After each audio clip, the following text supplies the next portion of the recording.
All right, here's the rubber game. If the Mets lose this, we're gonna have to go out to Pottsville. Oh yeah, Frank, explain that. I also texted Tom quite angrily, being like, "Stop messing with Frank about the Mets. You don't understand the damage you're doing." Yeah, we have to go. We'll go on a tour of the Yingling Oh, well, factory. sorry, you made a bet and just threw me in it. Oh, you like Tom? All right, now who's Tom? A fan? What is he? Yeah, Give me this background. guy Oh, walked okay. with. Great guy, He's fan, but he lives in Pennsylvania, Stu. You walked with him in Pennsylvania, or he came to New York? It's like a 10-hour New York. drive, I think. Oh, okay. But Pottsville, it's not that far. How far from Pittsburgh? Because I've never been to Pittsburgh. Yeah, it's not Pittsburgh. It's the far opposite from way. Pittsburgh. Oh, okay. It's more close. It's closer to maybe an hour past Scranton. Oh, okay. It's more central Pennsylvania, north central Pennsylvania. When you went to Pittsburgh, you said it was beautiful, though, right? Their stadium? Yes. Have you been there, Jenks? Pittsburgh, I don't think I've been to Pittsburgh. I don't think I've been to a baseball game. Right. Okay. I used to try to sell my Italian study abroad program to Carnegie Mellon, but they sniffed out the fact that we weren't accredited. If you were my sales manager, you would. I tried every fucking trick, Stu. They weren't buying it. Oh, that's funny. That's so funny. Lindor finally broke out of a bad slump yesterday. That was a biggie. The Mets have won 28 straight games in which he's hit a home run. The Major League record is 29. Really? That's unbelievable. And it was Carl Furillo. And it was over like 5 seasons. It was over like 3 seasons because Carl Furillo didn't hit that many home runs. But he had 29 straight games where he had a home run. The Brooklyn Dodgers won. And now, going back to last year, the Mets have won 28 straight games that Lindor is homered. What position did Furillo play? Catcher? No? He was an outfielder. Outfielder. Okay. I know the name. 50s. It was like 51 for 53 that Furillo did it. Mm-hmm. He's like right now hard at those Brooklyn teams that always lost to the Yankees. I would say that National League really, not good, right? Pretty much. Dodgers aren't where they should be, although they have 14 starters hurt. Padres are good, but beatable. Have we played the Padres this year? Have we done against the Padres? We haven't played them at all yet. No. Okay. Right. Okay. They have a good start. They have good hitters. Their pitching has been okay, but they can't beat the Dodgers. So hopefully the Dodgers eliminate the Padres, and we just have to work. You think it's still going to come down to us and the Dodgers?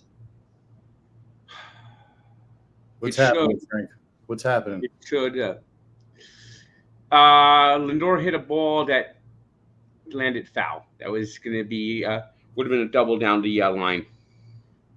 Stu, what's the pool at? Gut level or performative? Somebody asked, what's the it's supposed to be 88, 88, 88, but it's so hot, it's 80 because 88 felt like, somebody pissed on my face. Literally, it's that hot with humidity. So it's a breathtaking 80.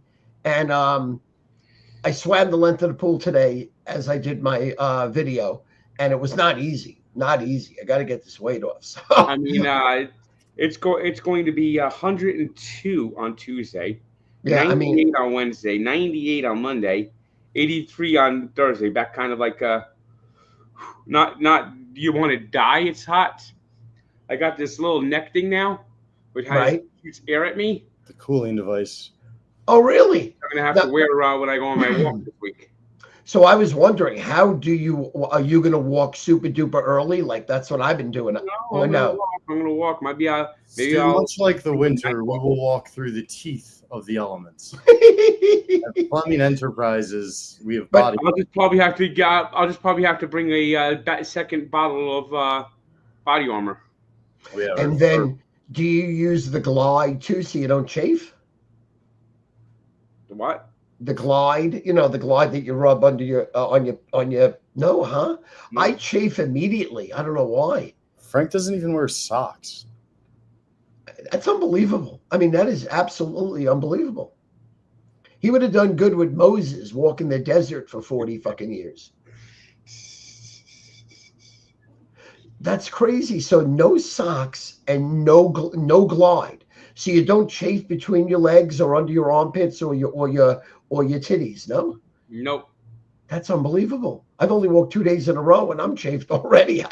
When we walked from Brooklyn all the way to the office, horrible at that by Marte. I said to Frank, I was like, most just like normal in shape people wouldn't be able to do it. So Frank, I know you've been like just so negative and exhausting about the Mets lately. I brought Stu on to obviously cheer you up, but also had a little extra. Oh, what's going Ladies on? and gentlemen, Daryl Strawberry. Oh, wow. I didn't check. What's up, Frank? Hoping the Mets get a winning streak going after that nightmarish week. I've been watching. You said they was going to lose for the rest of the season. What's up with that? It just felt like everything was just going wrong. It just felt like the world was caving in.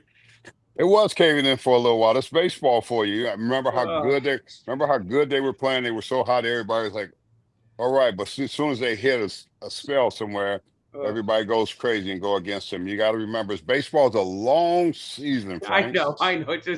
It's just so frustrating. I'm just so frustration. But you know that better than anybody how long the season is. Yeah. And plus you got another half. This is just the first half, right? We're getting close to the midway point. Yeah, we're not even halfway through this. Yeah, you're not even halfway through it, and I've been watching you, and I've been like, I showed my wife. I go, "That's Frank," and I said he's losing it here.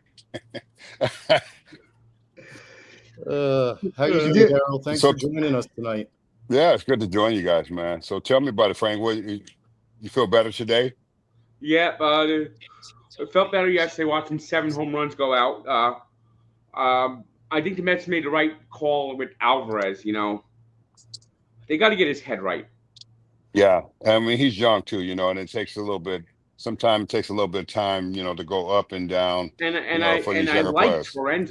Torrens, I'm never going to say that Torrens is any like all-star or top-notch catcher, but I like his defense, and I think he just hits good enough.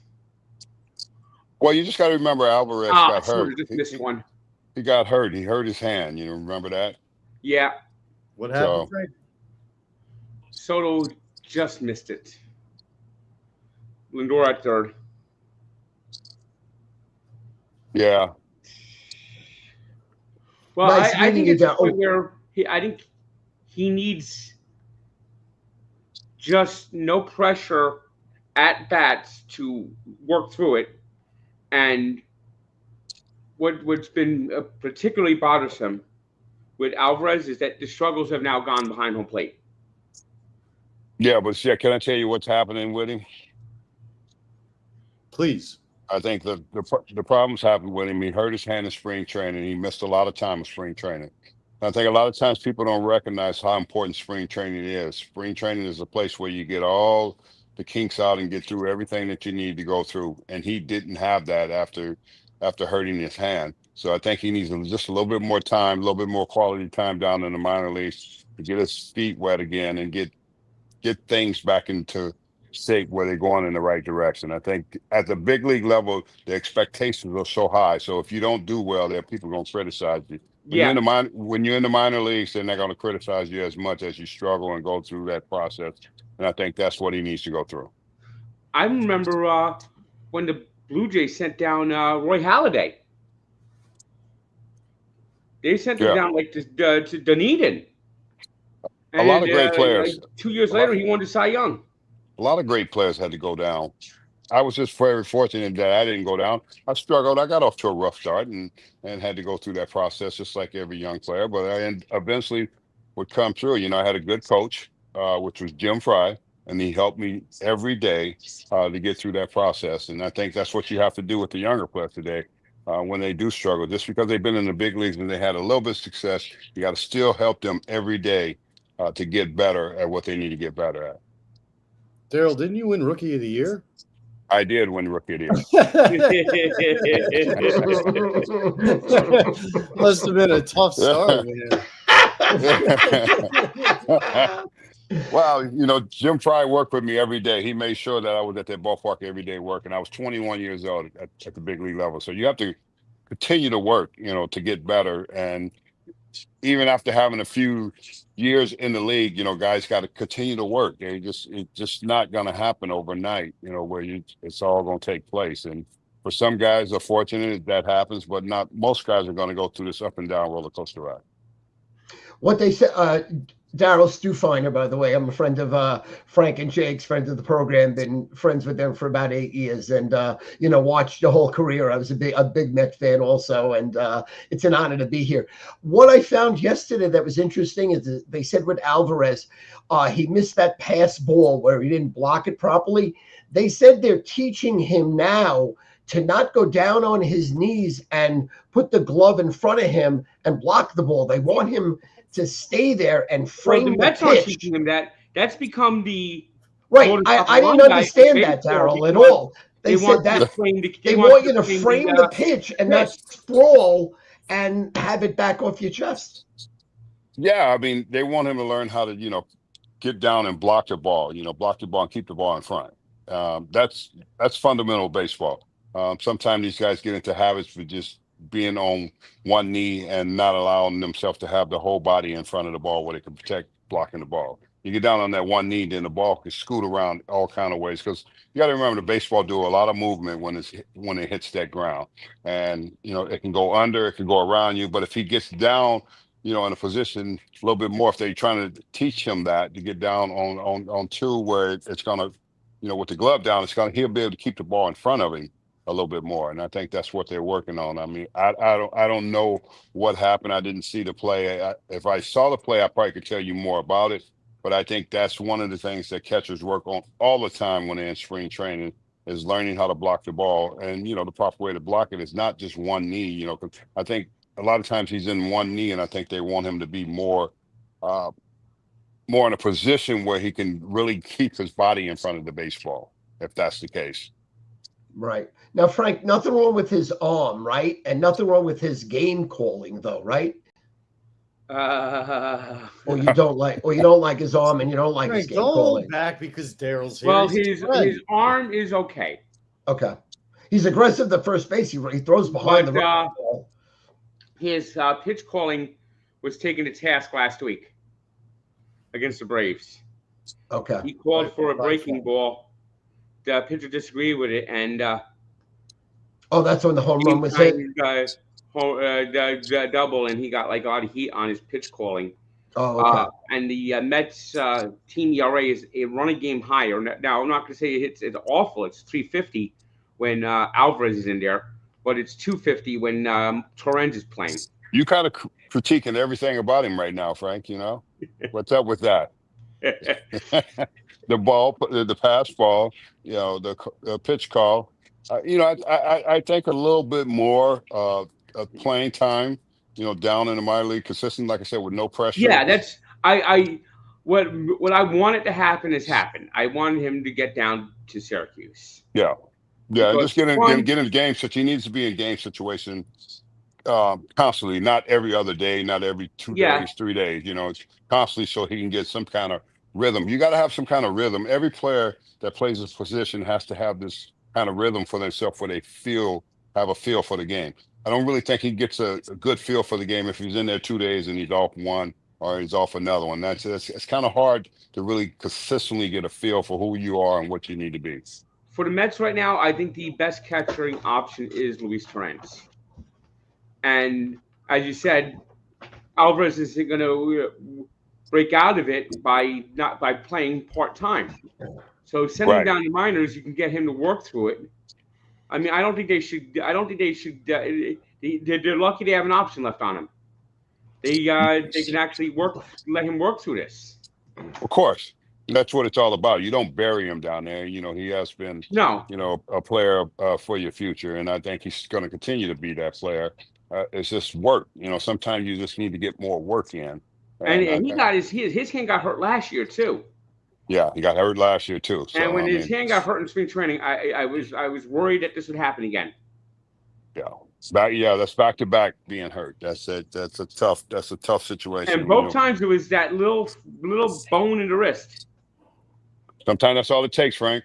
Frank, can you retweet what I just sent you? It's just a live stream letting people know that Daryl joined. And Daryl, can't thank you enough. I got to ask you for some good advice because you've gotten to know Frank a little. You know, I'm swimming against the tide every day. You played long seasons, right? I know you used to kick ass, but you must have had some low points, some tough points, and it's a long season, as you tell him, Frank. What are some coping mechanisms when you're like blackout angry about your play or the team's not doing well to remind yourself this is a long run and I can't be toxic. I can't be miserable the whole time. That's a good point, Tess. And you just got to keep working your behind and keep going day after day, because I know that I'm going to run out there every day. And just like every player that's in the starting lineup that goes through the struggles, I've been in those struggles. I've been in those 2 for 30s, and I just go down to the cage and I just soft toss. Bill Robinson used to take me down there. Jim Fry used to take me down there. Bill Robinson, Uncle Bill. Yeah. There's a guy who was underappreciated. He was a great coach. Yeah, he sure was a great coach, and he knew so much about hitting. And those particular times when you struggled, you don't need to go out there and take BP every day and try to hit the ball at the ballpark at 5 o'clock in BP, because it don't count. You need to work on some things. So he would take you down in the cage, and he would soft toss, and he would make you hit the ball the other way. He would never make me pull the ball, because what he was trying to do, he was trying to keep me to stay on the baseball. And when you hit the ball the other way, you're staying on the baseball. That means you're not pulling off the ball. And I think a lot of times that's what happens to every player go through that process of where he's going to go through those periods where it's not going to look so good. And that means he needs to just go back to his work habits, his good work habits at what works. And soft tossing is such a great drill. I know Tony Gwynn, they say Tony Gwynn used to hit off the tee all the time, and just to make sure he stayed on the baseball and hit the ball hard, up the middle and the other way. A lot of times he wouldn't pull the ball. So baseball is a really very difficult game to play. It's not like a basketball game, running up and down the court, putting the ball in the hoop. It's you that one-on-one against that pitcher, and that pitcher is going to beat you a lot of times, but he's not going to beat me the whole year, okay? Matt, that's a good question. It's a long year, so he might get me in a short period of time at the beginning of the season. But I tell you what, when that second half of that season kick in, I'm going to kick some butt, because that's when it counts, that second half of the season. That's when everything really matters of where your team is going to be when your players are playing at the best. And I think that's what the Mets have in their advantage. Francisco Lindor, Pete, and all those guys, they know that they have a long season. Soto, they know they have a long season. They know it's a long stretch. And they know when that second half of that season, Nimmo, all these guys know, Jeff McNeil, they're professional. They know they're going to have to turn it on, and they know they're going to have to be locked in every day. You can have a grace period that you go through in that first half of the season, but that second half of the season, that's when it really counts. That's when you got to really put it together, and that's when you got to avoid those big slumps. You're gonna have that 2 for 12, but you can have you don't need that 2 for 30 or that 0 for 20. Those are the slumps you cannot go into in the second half of the season. I'll tell you what my biggest concern is lately. Is I think the bullpen is taxed. Thank you for that answer, Straw. Thank you. I heard him. Go ahead, Frank. Go ahead. Well, we want to hear Frank. I want to hear Frank. I like. Yeah, I do too. My biggest concern lately has been the bullpen looks taxed.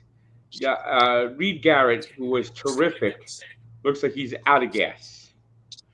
Senga going down is just devastating. And I'm scared about Frankie Montas. Well, like I said before, it goes that way for the pitchers too. That first half of that season, for the pitchers, you got to figure out what you have. When you have that break, and when that all-star break comes, that's when you really got to examine yourself and look at, okay, where do we go from here?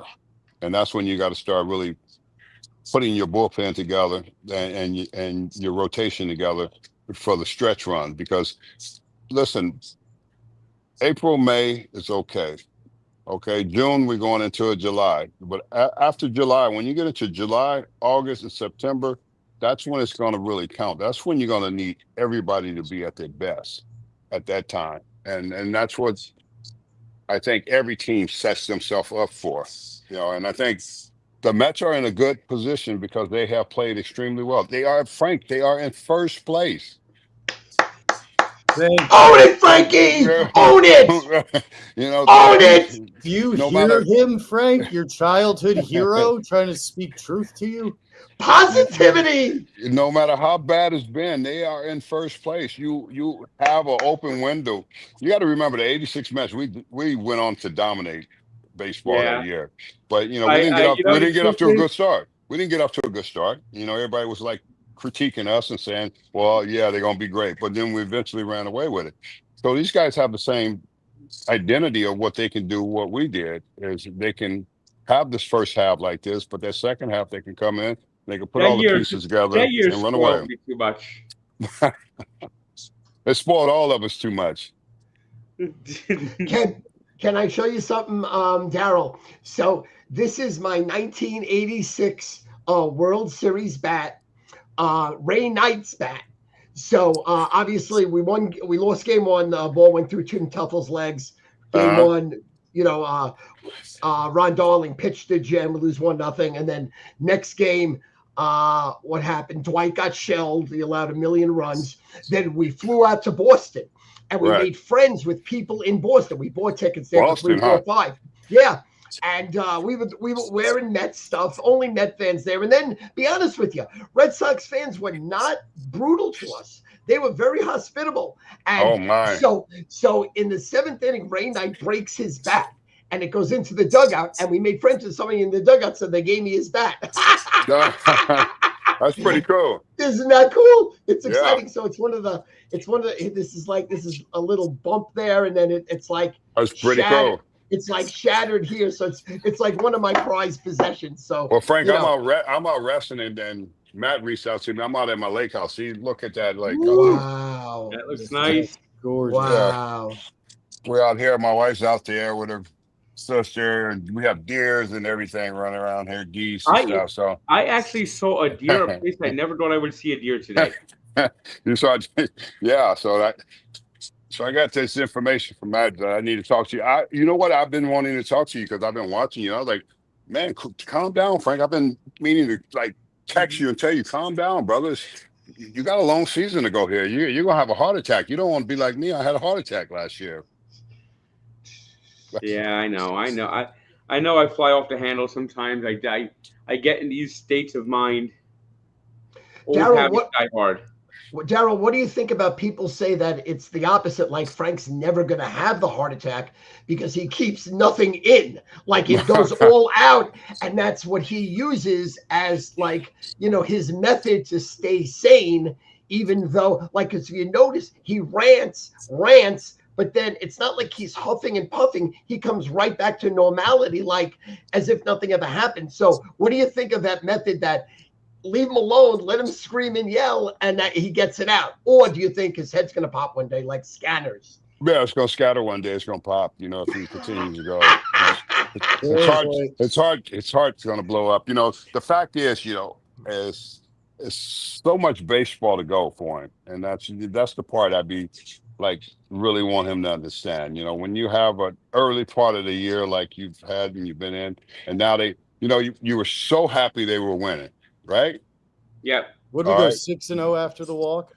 Yeah, but you remember they were beating teams that they're supposed to beat up. Right? Pretty much. Yeah, okay. So you're gonna run into some teams that are pretty decent, and that's gonna play decent baseball and maybe beat you at some time. Just like the Braves. They ran into the Braves. I watched that series with the Braves. They ran into the Braves. The Braves are the Braves when it comes to play the Mets. You're gonna have to play. It will always be a house of horrors. But you're gonna have to play to beat them. Those guys are just like the Cardinals was our rivalry, right? We had to play well to beat them. And so when you have a team like the Braves, you got to play well to beat them, regardless of what kind of down year they have it. You know, when you look over across and playing them, they're going to give you all of it. And they're going to be up for playing against you. You in first place. So they went through that series, okay? And they went through the series before that, you know, against the Rays and lost 7 straight. Okay, I get it. Every team's going to have a losing streak at some point. It's just a matter of knocking that losing streak off like they did last night, and now you go from there. You don't even look at the losing streak. You go forward from there. And you start saying, okay, well, we're back on track. We need to be right where we need to be, and that's how you gotta like really handle it. You gotta look at it like that. You can't lose yourself in the middle of a first half of a season. It is a long season. Baseball is not short. Baseball, not football. I know you root for the Jets, Frank. I'm a Dolphins fan. Oh, that's even worse. I mean, the Dolphins and the Jets. Yeah, but I mean, well, the Dolphins. I don't even know what to say about the Dolphins anymore. But no, at this point, I want it to burn. I want the Dolphins to just be so bad that basically it's okay. We have to get rid of everybody and start from scratch. Bring back the classic logo and start from there. Well, that's just like the Jets. You know, we're hoping that the Jets can come through. The problem with there was we gave Frank an opportunity to pivot when Daryl had just delivered a beautiful speech on everything you need to focus on. He's right. I know he's right. It's just what? My brain just malfunctions.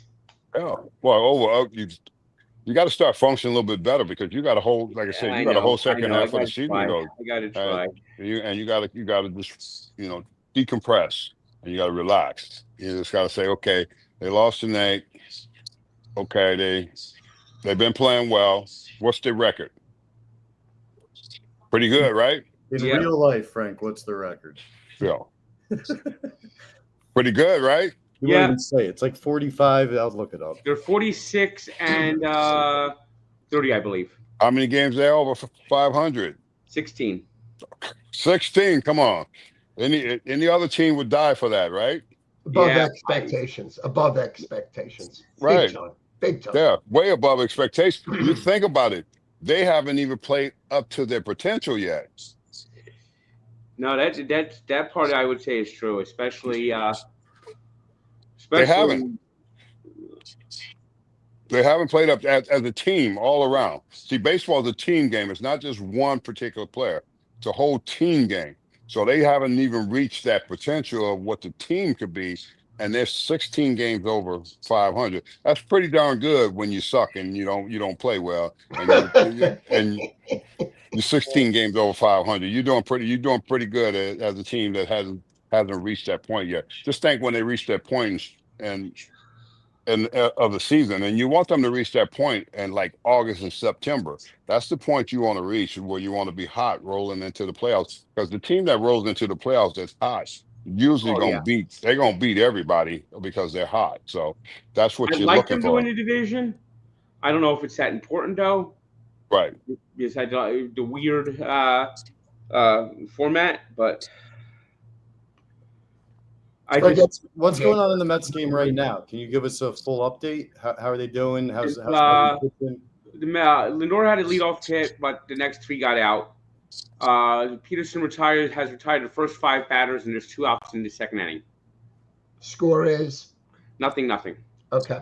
So Daryl, can we use strawberry as the safe word with Frank? That maybe when Jenks is hanging out with him and Frank loses it, Jenks can literally say strawberry, strawberry, strawberry, and it'll register with Frank to calm down, to listen to you, because I've been with Frank now for almost a decade. You're one of the few people that he literally absorbed what you just said. Normally, he would talk right over you and literally put you in a tizzy. I've never seen the respect that he gave you for anybody, ever, ever, ever. He was almost in a Zen moment, Frank. I almost fainted just now.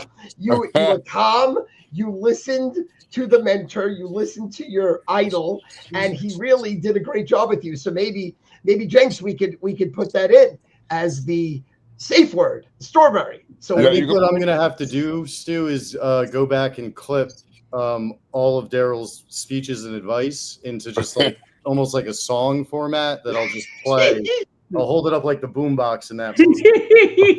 And starts losing it. I love it. I love it. And Daryl, you've been a little segue away from baseball. Oh. You've been a power example now for a long, long time, being sober for so long. And then how have you been able to just accumulate so much back-to-back sobriety?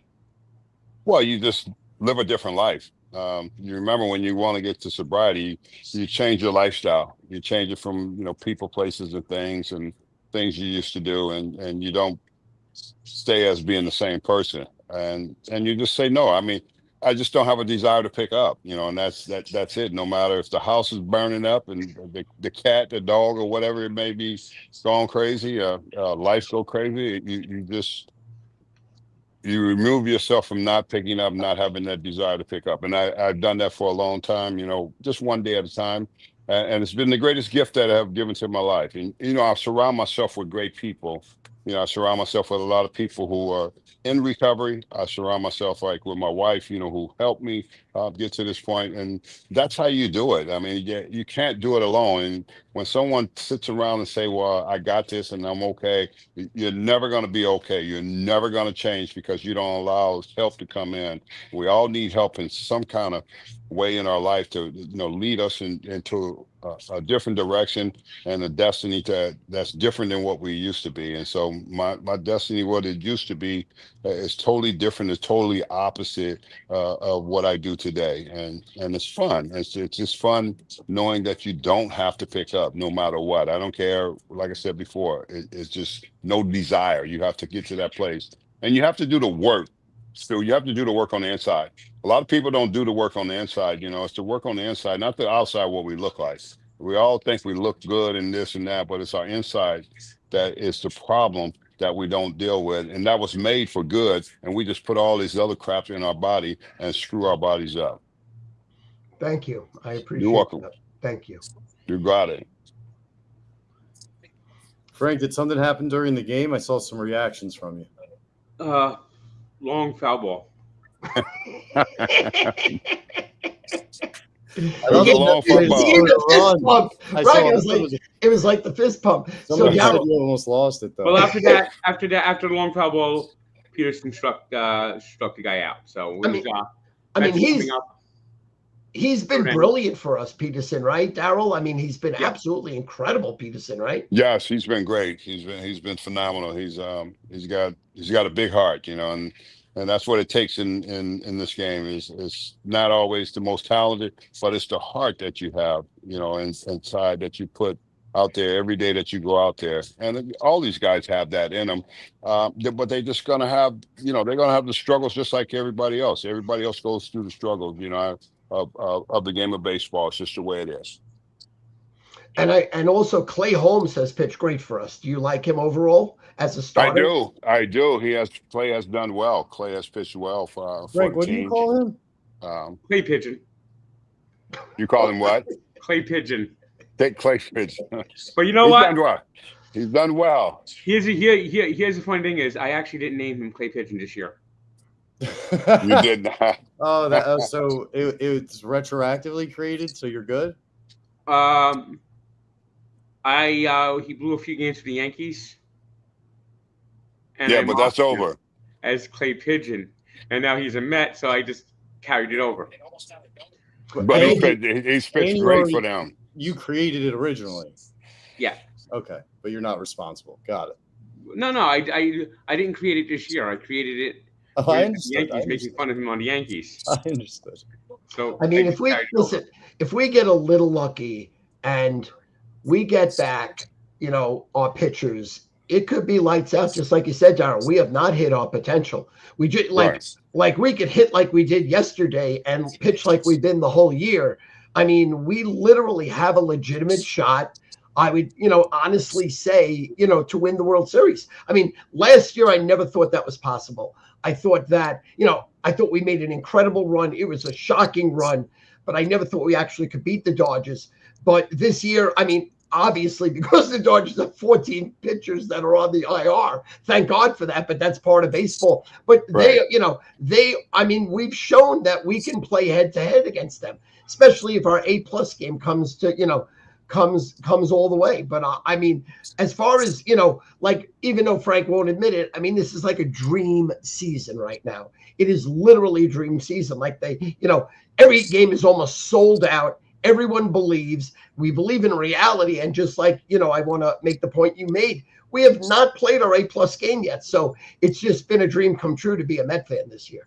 Well, that's good, because Met fans should feel that way, because it's been a great season so far from the beginning. And just realize that every team is going to get better that second half.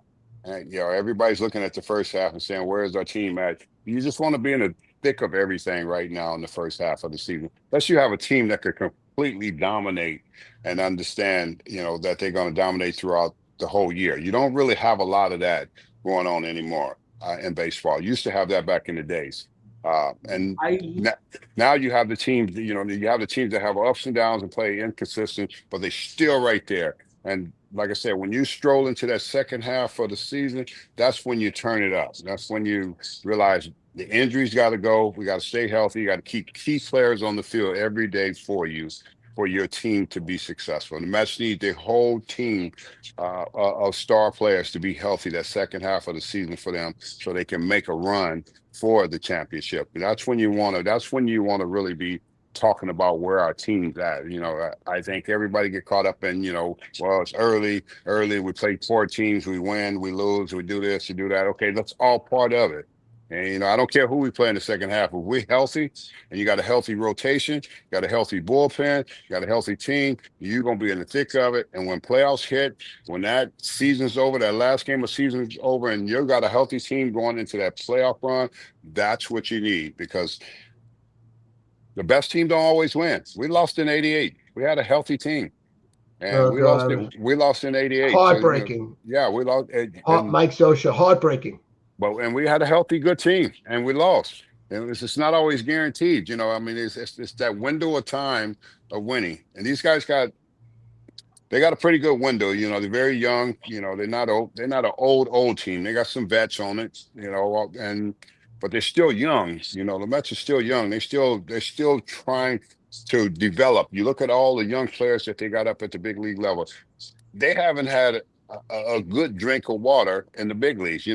Viento had 1 year, last year, and had a hot season, and now, he comes back next year, and it's tough. It's going to be tough. Baseball is tough. It's not an easy game. It's not an easy game to duplicate what you did the year before. You got to put that behind you. And when your players are young like that, they think it's going to be that easy. And it's really not going to be that easy. And you got to work through it. You got to push through the hard times. And I think that's what they're going through right now as a group. Beatty, remember, he was struggling, and he had some up and down.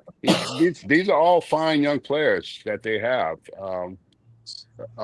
for them on their roster for the future. And I think you need to give your organization a chance to watch your younger players grow instead of always saying. Do you think Frank should give Montas a chance, because he keeps warning me that Montas is coming? Like, I don't know if you watch Game of Thrones, but like winter is coming. It's a sense of doom. Like Montas, he's coming. The Walking Dead are coming to kill me, kind of thing. But you signed him in free agent, right? Oh God, he is. That's where you got hurt in spring training. He didn't even really pitch. Yeah. You got him. You got him in free agent market, right? Yep. His minor league rehab numbers are probably that means nothing. That means nothing. Boom. That means not a thing getting to the big leagues, because the energy of a pitcher and the guy that's been in the big leagues, he knows how his energy level is going to be once he gets back to the big league. All I would like to do is to see one outing like Minaya gave the other day. Well, we get caught up with minor league situation from a major league player. Major league player is not concerned with a minor league system. He's concerned, am I getting real reps in? I'm getting real work in, and the results will come if you get that in. And that's probably, where he's at. He's been rusty. He's missed the whole spring training. He's bound to get beat up because he had no spring training, no nothing. And now, he's getting through minor league. That's his spring training right now, what he's going through in the minor league. So when he gets to the big leagues, that intensity level is going to go up a little bit. The energy level is going to go up more. once he gets back on the big league ball field. I don't know how well he's going to do, but probably got one more rehab. He's got one more, you think? Yeah, I think they're going to give Manaea one more rehab before he comes back.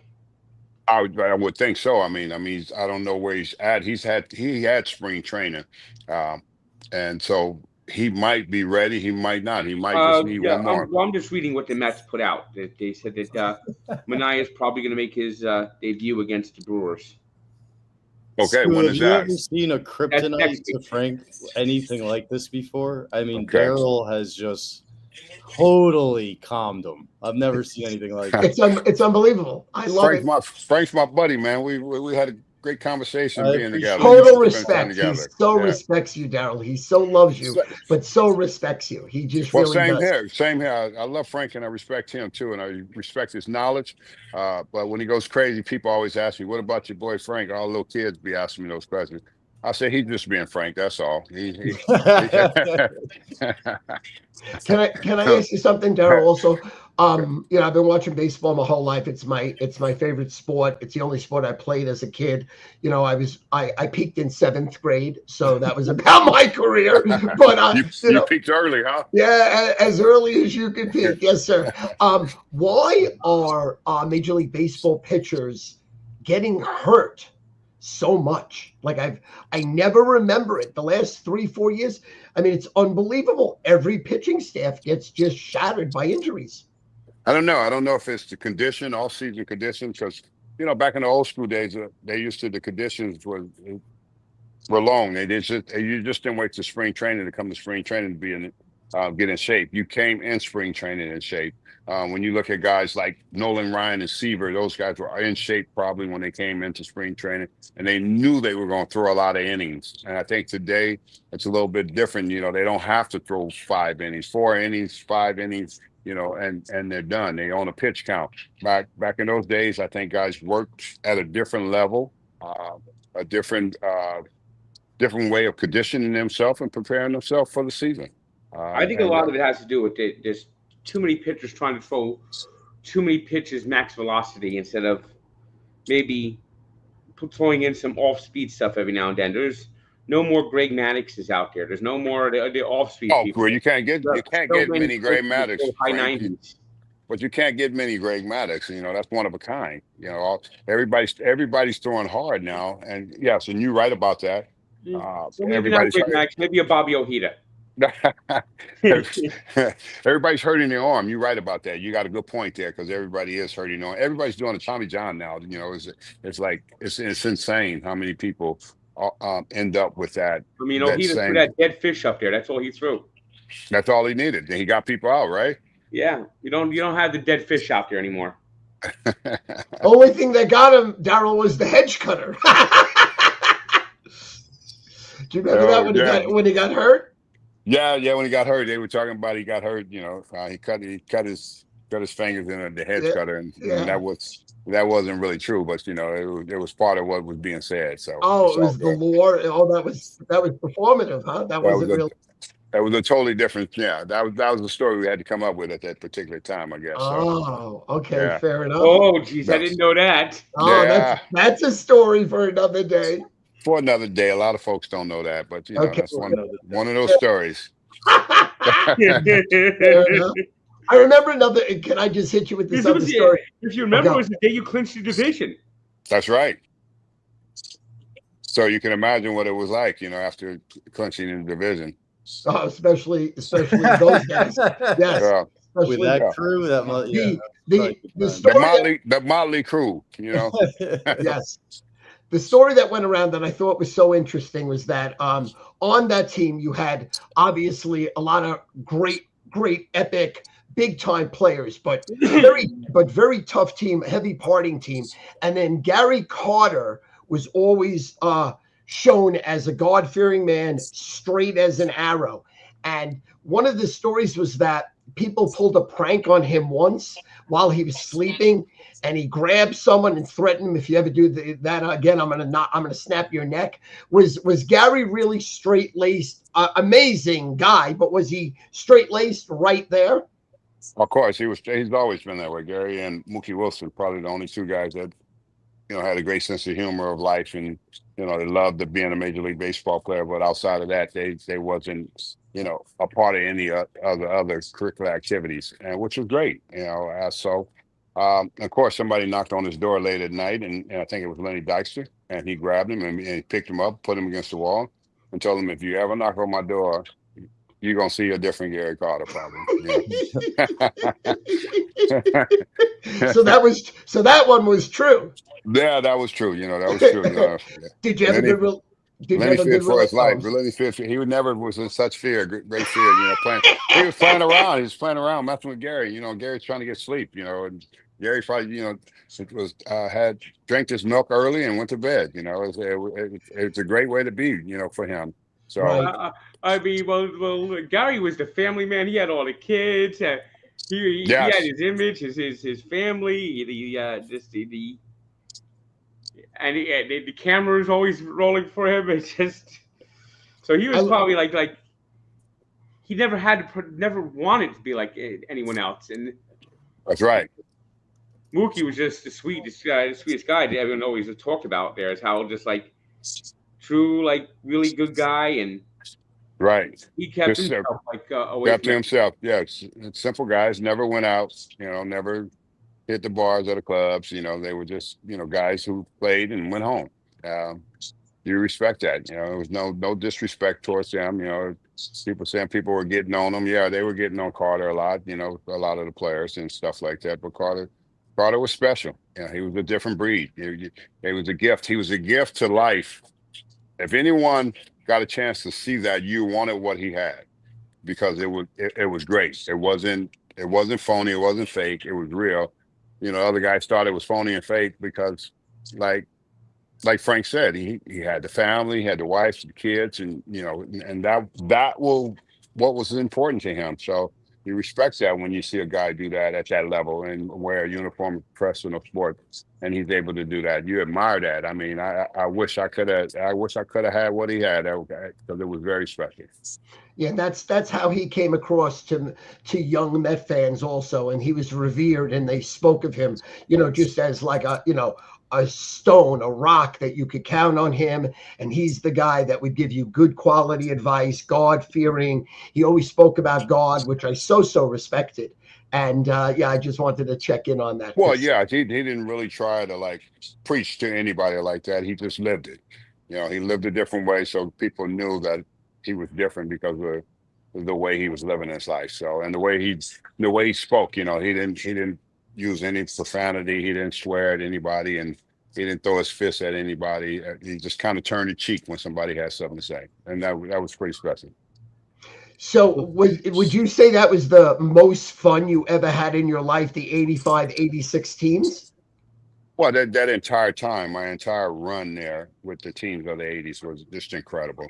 You know why I say that? Because we were in it every year. And when you look back at the numbers, and I was always on winning teams. I think the only team that I wasn't a winner was 83 when I came up in that rookie year. That was the last place team. And all those guys really didn't care anymore. They were at the end of their careers, and they were it was about to be an end, so it was a business to them. But after 84 and Davey came in and took over in 85 and 86 and 87, 88, all those teams were great, even though we didn't win and we had some laps. And at the 87, after the season, we won a championship. So many guys got hurt that year, but we were still good. And till 90, we was that 90 season we were still in it, and we lost to the Pirates. So we were always knocking at the door, and I think that's what most people don't realize. The Mets were so good. The Yankees didn't have nothing to do with the town. It was a Mets town. The Mets owned the town. People don't remember that. I know they don't remember that because they don't want to say it was. They were like, when was this town the Mets town? You think you're going to happen again with this team? I think so. I think they headed in that direction. And George was, and let me tell you something, George was jealous. He was not happy. Yeah, he definitely was not happy, because the Mets own the town. He was like, why the Mets are so good? Why they on the back page every day about how good they are. And also with your guys' swag and them being a little bit more uptight, that probably also added a little salt in the wound, I would think. I don't think the Yankees were uptight. You know, I just No? think. Well, they're more uptight now. Okay. Back then it was a little looser. Yeah. Well, you had Billy Martin back then. Billy Martin. Yeah. Billy Martin was crazy. You had the Yankees of the '70s, the Bronx Zoo team. Yeah, so they might be uptight. They might be different now. I mean, the Yankees then were pretty much irrelevant. They came off in the '70s winning the 2 World Series, and then and then they had so many World Series that when the Mets got hot, it was just. I mean, the Yankees really weren't spoken about in the '80s. To be honest with you, I mean, they had some good teams, but they couldn't. Yeah, but they had a good enough. I mean, like you said, Darry, your teams were great. Any of those years, 84, 5, 6, 7, 8, 9, could have won the World Series. I mean, literally. I mean, well, I think we were younger. I think we were younger and we were fresh. You know, the Yankees had great players. They had Madden, they had Winfield, they had Ricky Henderson. They had a bunch of guys over there that were great and that stood out. But they just wasn't like we were. We were young and we had the swag about us, and we didn't care, what people thought of us. We were, our teams were bad, man. We would fight like crazy, and that's what's the good thing about those teams of the '80s. You didn't want to come into Shea messing with us because we didn't play. We were gonna throw down. Or fight. Yeah. I know you were on the Yankees for it, but I know you're known for your beautiful baseball swing. Your swing falling into, I think it was the Orioles dugout. It's not just the beauty of the swing. It was the commitment to, I'm going to fall into enemy territory, and I'm willing to deal with the consequences. I don't had to deal with the consequences. I got hit down there, but I was right in the middle of it. It didn't matter, and I think that was a good thing about playing on those teams over in the Bronx like that. We were tough too. Both you and Graham Lloyd went after Benitez. Yeah, he kind of snuck away, got on the backside. They got him on the backside. You tracked him down. You did a loop around and then right in the dugout. We finally caught up with him. So, that probably was my last fight of baseball. So I'm always remembered by that. People always say, "Do you see the highlights and send me the videos of that?" And then the next year, a year after that, Benitez ends up on the Mets. Funny enough. I know, right? Yeah. Yeah. Was Kevin Mitchell as strong as they said he was, or at least the rumors were? Could he swing? No doubt about it. He would kill a guy in the fight. Every time we got in the fight, he had somebody in the headlock. Sammy Khalifa. Yeah. See, Frank, remember you had about Sammy Khalifa. Frank shows me clips of you guys fighting all the time. It really so much joy. What was that pitcher's name? David Palmer.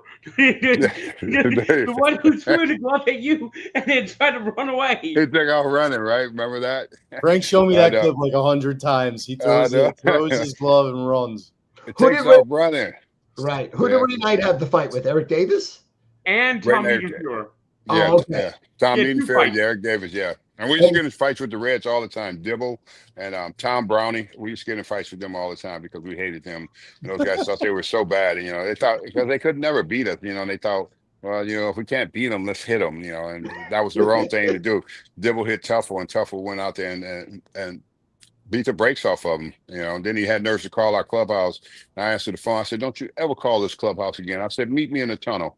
And I was on my way down in the tunnel underneath it, like, go get him, and all the security guards and everybody blocked us off, so we couldn't get down there. So we just didn't play around. We were very serious about our team and what we stood for, our fans, and you just wasn't gonna come in and just walk over us. We just never let that happen. I remember when the Mitchell report was first coming out, and the first reports coming out about steroids, and Rob Dibble came out and said that pitchers can't use steroids because their arms would fall off. And then, maybe 6 months later, Rob Dibble, everyone knew he used steroids. Probably did, It was like somebody who was on the Reds said that Rob Dibble always used steroids. Yeah. Frank, what's going on in the Mets game? You've been so tranquilized. I think Peterson's gotten to 3 with just 1 hit given up. Peterson gave up an infield hit. There's no action. No action. Walked the batter, and then picked the guy off, and then got out of the inning. So he's pitching great. Mets now up, and Soto has a 1-out walk. There you go. Peterson's pitching fantastically so far. Yes. Okay. As he has the whole year. He's been he's our ace. He's our ace, and he's a formidable ace. And he closed last year strong too. With Senga and Minaya. That's what I'm looking forward to. Nice. Get everybody healthy at once. I'm gonna let you guys watch the game. I'm gonna go ahead and watch the thank game. I you just so wanted much to check for in joining tonight. us. Matt, thank you. Thanks for No, joining. we Thank you. appreciate Love you, Daryl. So nice All right. meeting you. Frank, You too, the buddy. safe Love word you is too, now man. straw. We're going to remember the words from our friend. Yeah, Frank. I know I got to get better at this. And you Yeah. will. And you, like, your entire life is full circle. It's not easy, Tank. Just take a deep breath when they lose, and then before you get on there and go off, just say, hey, tomorrow's a new day, and let's I do settle have to in. blow off some steam sometime, though. You think what? I do have to blow off a little steam sometime. Yeah, you don't have to blow it off that much, though. No, I guess I got to try to find a balance. You get to twist in your glasses and Oh, yeah. you got I something got in these your glasses mouth. from the other day. Daryl, I don't know if you've seen, I've had some of the chat popping up, but all the fans are so grateful for you coming on, and everybody loves you, and just we're so humbled for you to I texted you 6 hours ago, and you're like, yeah, no problem, just hops right on. Absolutely legend. Yeah, I've been wanting to get on Frank anyway and tell him, calm down. Frank, I didn't even tell him to say any of that. That was straight from his heart. you got a whole half to go. You're gonna kill yourself. You're gonna have a heart attack before it's and all I'm over. gonna die too. Yeah, I know. You're gonna kill me. You're gonna kill your boy Matt, man. Going crazy like that. He's now your life sponsor, Frank, so you have to listen to Daryl. He's your life sponsor. Have a great night, though, Daryl. We really appreciate it. Thanks again. All right, you guys too, man. Daryl. Love you guys. All right, Frank. Love you. Take care, buddy. Take care. All right, All right, Matt. Take care. All right, guys. All right, let me see if I know how to. There we go. Remove from stage. He looks so good. He looks so young. My God. He looks great. So, Frank, I was thinking about how I was getting just worn out by all the negativity, and I was like, what can I do to make tonight as painless as possible? Step one, text Stu in the morning. Stu, being the legend he is, right away, not just a yes, but starts thanking me for, having the honor to. An honor. And then later on, I started really cooking. I was like, you know what? Daryl's always so nice and supportive on all of the social channels. Since the walk, I've never really bothered him about anything. Why don't I just text him and invite him? He responded in 2 seconds, and he's like, pretty much like, yeah, I need to have a word with Frank. That was good, though, right? Yes, it was. Fucking got you. Amazing surprise. And you really love him. You really respect him. We could tell because I've seen you talk with everyone and interview everyone and interact with everyone. You're so excited most of the time. You're just talking right over the person because what you say is more important than what they say a lot of times. And pretty much you're right. But when Daryl talked, it's like E.F. Hutton. You listened. We listened. It was an honor to hear him. That one, though. What a great guy, too. He just he's just, oh my God. You would have thought I gave him speaking points and paid him like $500,000 to. He hit everything that I try to say to Frank every day, but like you said, Stu, he had his full attention. He's the real deal. I mean, he's the real deal. I mean, he really cared a lot. He's been through hell and back, and I think that's what he honestly connects with Frank on a lot. Just no two ways about it. A lot of shit and coming through. All right, Frank. So what are we gonna do now? We're gonna go full fucking nut watching the rest of the game. I'm do my best. I'm gonna go watch the basketball game, the beginning. All right, and then you guys are gonna stay on. If you want to come back, just hop back in. Sure. Okay. Perfect. That was a lot of fun. Okay, and then so we'll schedule. Frank, you ready to swim? We're ready to swim. Whenever you're ready, you just say, "Hey." Try to find a day. What? Say that again. We gotta try to find a day. Okay, so whenever you're free, the pool's open to you. I'm at you. We'll pick a weekend day and we'll be there. All right, done. Either this coming weekend or the following weekend. Good, and then we could go over to Bethpage also, and we could sit in the golf cart, and they'll give us a little tour of the Bethpage Black, Frank, and they'll talk us through the talking points and about the Ryder Cup. Yeah, super definitely want to friendly get with after them. that too. Yeah, and they love you. They're so looking forward to hugging out with you. So all the big wigs there, all the big shots. The head of the PGA and everybody, they love me and they love you and they love Jake. So we'll be treated like gold there. And let me tell you something. I'll be honest with you. With someone giving you a tour of a golf course in a golf cart, is one of the greatest joy rides in the world. It is so amazing. It's beautiful. And the golf course is beautiful. And they're building up the Ryder Cup like it's a town. It's like a village. Every day there's 20 trucks there, and every day they're putting this down and these concession stands and these private venues. So I think, you'll get a kick out of it. So we could easily make a day out of it, as we always do. I love it, Stu. We're gonna have a great time. Okay, I'm gonna come back to you. Okay. All right. Love to the family. Okay, love you so much, guys. I so miss you. Hugs and kisses. You guys are my best friends. I love you. Thank you. We love you, brother. We're gonna be there soon. So Frankie, it's still 0-0? Still 0-0. Let me.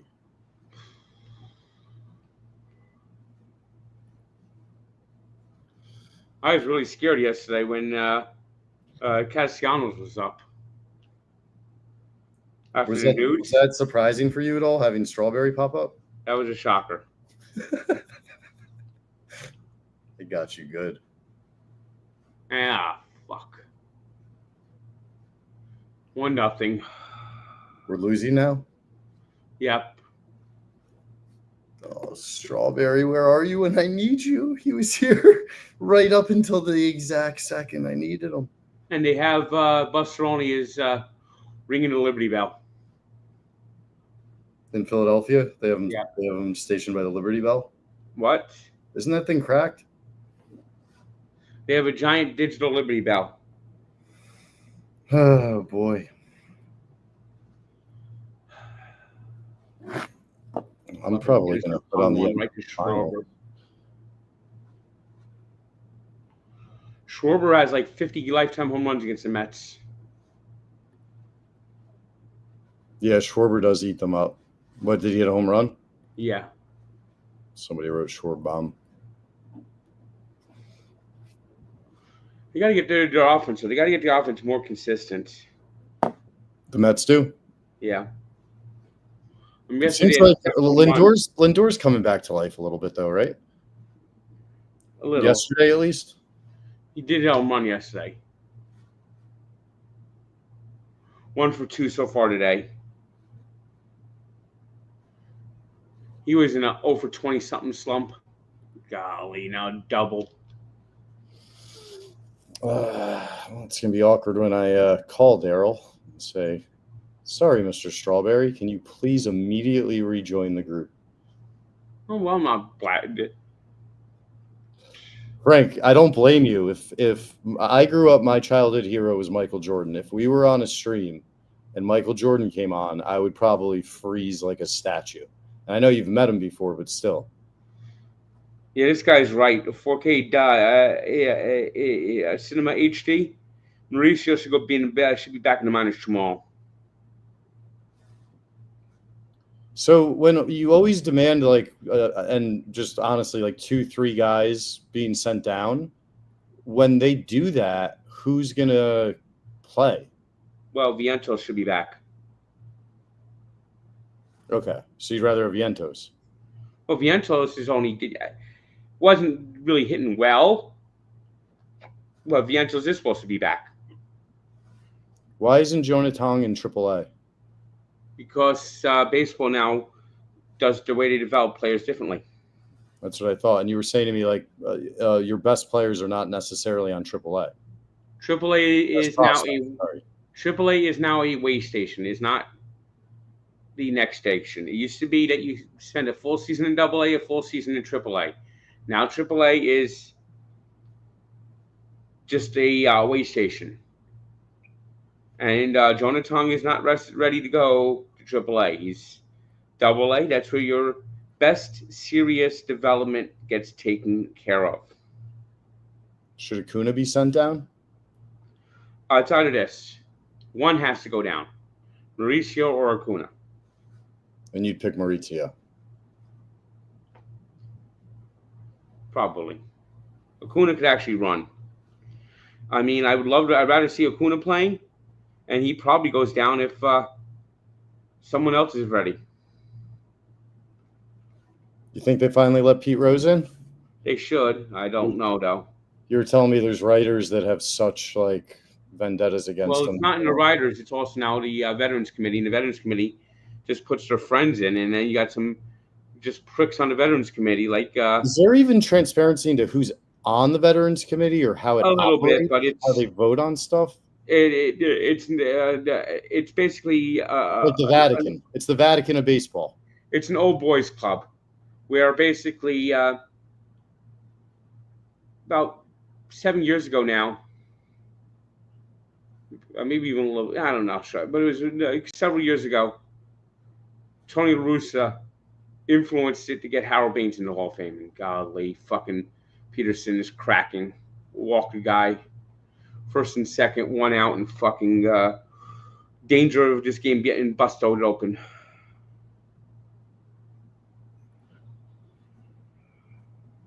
Hopefully, so we haven't seen Manaea at all. So this next start will be the first time seeing him since the injury.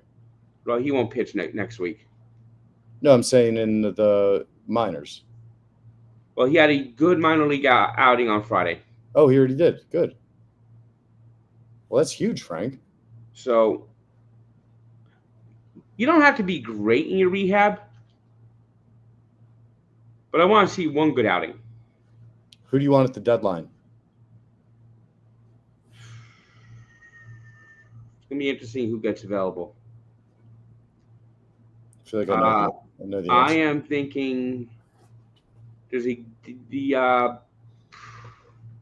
Diamondbacks are kind of in trouble. And that could be a team that becomes a seller. Okay. You're one game above 500. They have already lost Corbin Burns. Zach Gallen's a free agent. I think Zach Gallen would be the perfect pickup for the Mets. And what do you got to give up for him?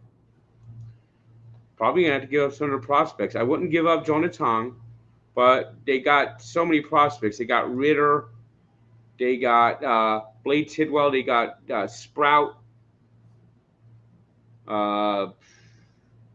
Jet Williams, Drew Gilbert. Kevin Parada is starting to look a little bit better than he did in previous years. Morabito, who of course I met outside Yankee Stadium once. Did we meet Drew Gilbert? Yeah. Oh, well, we met him walking the concourse that one time last year on Prospects Day. He was very nice. Yes. I apologize to him for anything you may or may not have tweeted. Golly. Dustin Pedroia, Hall of Fame? I'll tell you what. And this is a deal I have for all Red Sox fans. If you put Dustin Pedroia in the Hall of Fame, then you better be putting fucking Don Mattingly in the Hall of Fame. All right. I don't think the Red Sox fans get to decide, but fair enough. Yes, Dustin Pedroia was a great player, and then he had so many injuries that what looked like a Hall of Fame track went off the rails. And in the end, he didn't have that long a career. And that's the same story with Mattingly, except Mattingly had much better numbers, much better prime, and was the best player in baseball. How about Clemens or Billy Wagner? Wagner is in the Hall of Fame. No, but I'm saying who would you take? Who do you think's better? I know Clemens is part of the. Fucking goddamn it! Oh boy, what happened? Lindor error. Second run scores. Philly's about to put this game out of reach.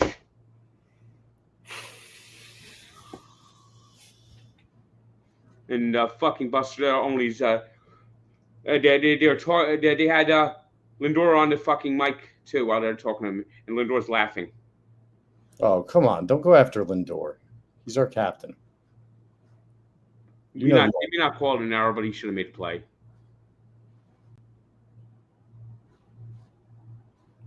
Well, no, ESPN puts a rule on. They have to have the microphone in. So you literally heard him laughing? Well, it's one thing with Lindor I wouldn't ever worry about or doubt is his competitiveness. That dude definitely wants to win. Buster Olney is laughing at him, not Lindor. Well, yeah, obviously. It's like the happiest guy ever. Buster's always smiling.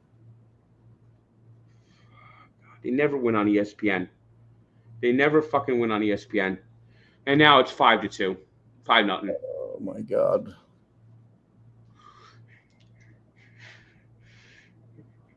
And Busteroni is just dancing. And, I mean, Peterson was so good last 3 outings, and all of a sudden this. And they had the ESPN cameraman running alongside of him, and Busteroni, he's like greeting him and like doing the same high fives. They have a cameraman running adjacent to Buster Only doing high fives alongside. Yeah. Yeah. Got it.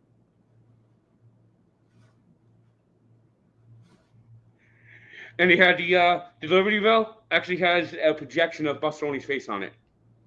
I really should have had Straw join like in the 5th inning, but I can't be picky. Like I didn't even know if the guy would respond to me, much less he's the nicest guy in the world. Timing is everything in life.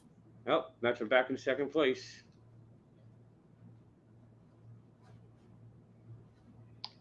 Is Montes really starting Tuesday? Yes, he is. I'm going to wear a helmet to work. That means they have to win tomorrow. Otherwise, it's going to be the losing streak's going to pick right back up again. That's not how losing streaks work. It'll be 2 losses in a row. Well, then it will be 10 out of 11. Oh, no. Okay. 11 out of 12. You can throw you know what the aggregate is on all those, too? Yeah, that you went from 21 games over 500 to being 500. No, I meant aggregate runs. You should throw that in.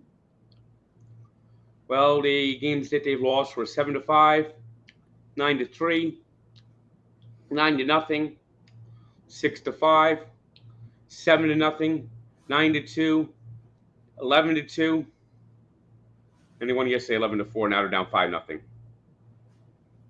So the aggregate's not very good.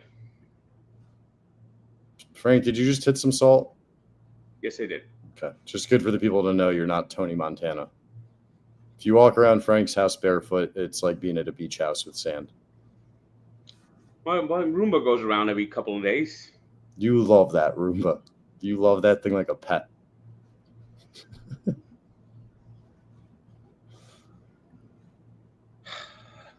damn this motherfucking thing.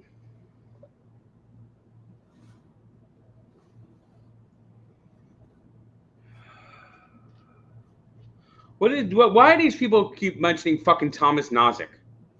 What are you talking about? It was like 2 comments about Thomas Nozick. And why? Because they get crazy reactions out of you. That's why, you maniac. Tommy Nozick's been living in that brain rent-free. Isn't he off the Devils?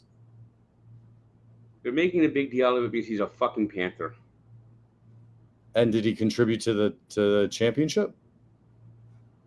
In one of the games they lost to the Oilers, it was probably his fault. That's another answer to a different question. Did he contribute to the championship? He probably was the worst player on their team. Again, not quite a direct answer. I'm going to assume yes, and it eats you up inside. No. I think he was probably the least important player on the team. Okay. He was like that meme. I did my part. I didn't do a fucking thing. I actually don't know that meme. I'm thinking like a group project where they get the A, but you didn't contribute. Golly, Jesus Christ! Oh no. Another Lindor and the Phillies are batting around. They've had around. They've had around. And Busteroni's now swag surfing. What's the score now? It's about to be 9-0. Not what it's about. Only 1 out. 10 hits in a row. Well, now we're getting fake stats, so I'm going to have to look it up. 5-0? Yep. And Busteroni went, here's a high five! And Busteroni's doing a high five like this. Busteroni said that this team is just not that good. They're just not that good. And now he's swag surfing. with the Philly Fanatic. Oh no! Someone said that it's gotten worse. No spoilers in the chat. God damn it! What happened? Mets got a little bit lucky there. Could have been worse. Okay, that's good. Uh-oh, someone's saying Halliburton got hurt.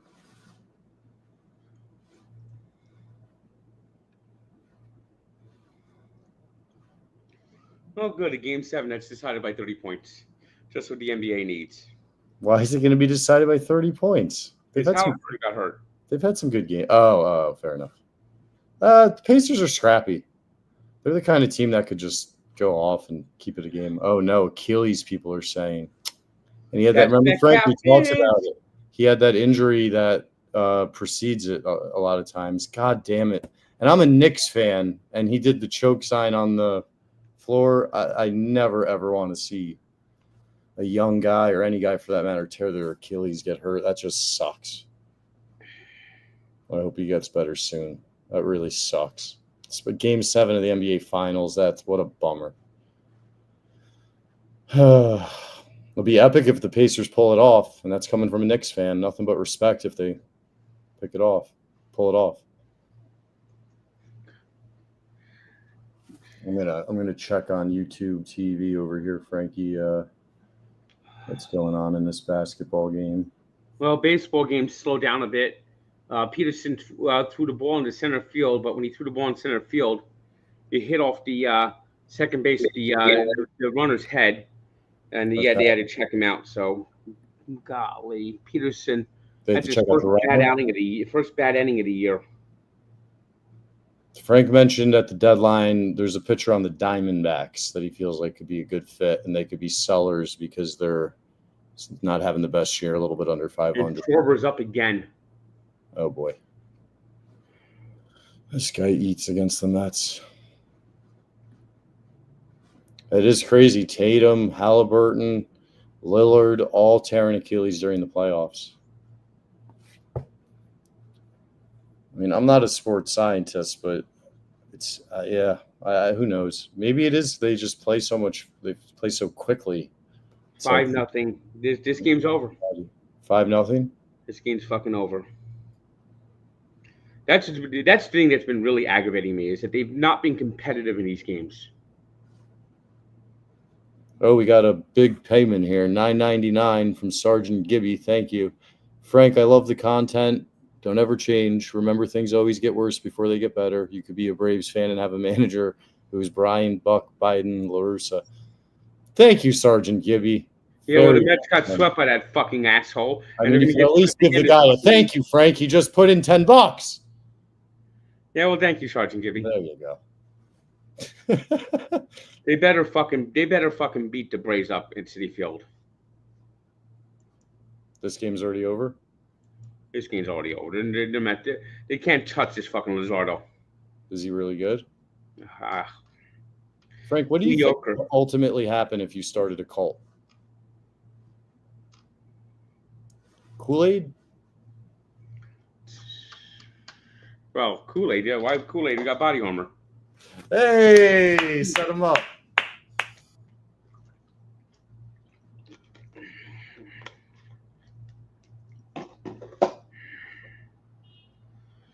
Oh, God, what is the Mets? What's the wild card situation like?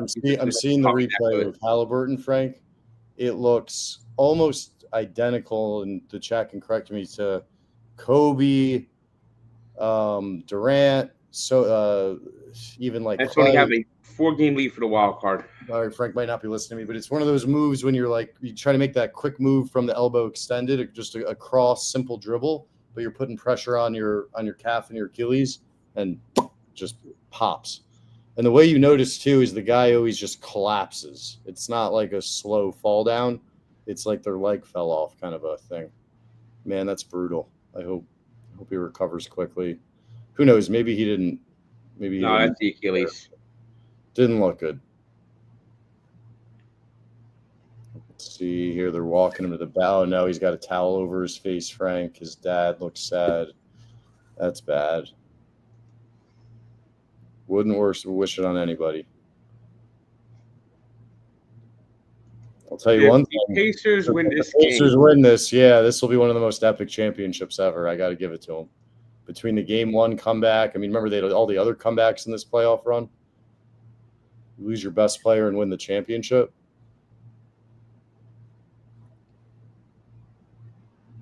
All right, what's going on in the Mets game? Another easy ending for Luzardo. Braves already due back, or sorry, the Phillies already due back up. One pitch, one out. Okay. But the Mets bottom of the order, even yesterday, has been really bad. Do you think they need Jazz Chisholm? There's no way they're getting Jazz Chisholm. When's the last time Alonso won yard? Friday. Probably get a shirt that says this, Frank. Actually, did he? No, he didn't hit one yesterday. Did he? I'm trying to think. No, he didn't hit one yesterday. Soto hit 2. Nimmo hit 2. Yeah, they were all the lefties hit home runs yesterday. Well, this guy's with you. 2 cats. They're playing a 19-year-old Braves pitcher one of those games. If they lose that, he's officially done with baseball. It's a smart move. He'll probably shut the Mets down. I think he's going against Montas. Oh, sorry, I missed this one. There's $15 that came in from Mark Ashburn. It just happened at 8:29. I don't know what this means, Frank. How many ground into double plays will McNeil have in the second half of the season? And thank you for the donation. Probably about 30. Oh, really good question here. I never got the answer to this, but the clip had me dying laughing. Were you blogging, angry tweeting that clip that Mikey put up saying, holy shit, I've never seen someone blog so angry, and you clapped like 5 times while you were typing?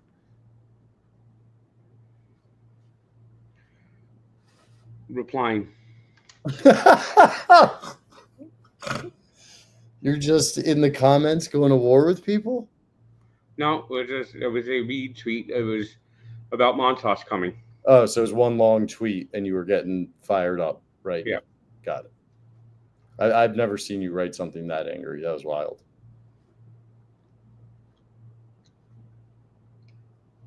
We're going to get up to Rochester sooner than later. Very busy.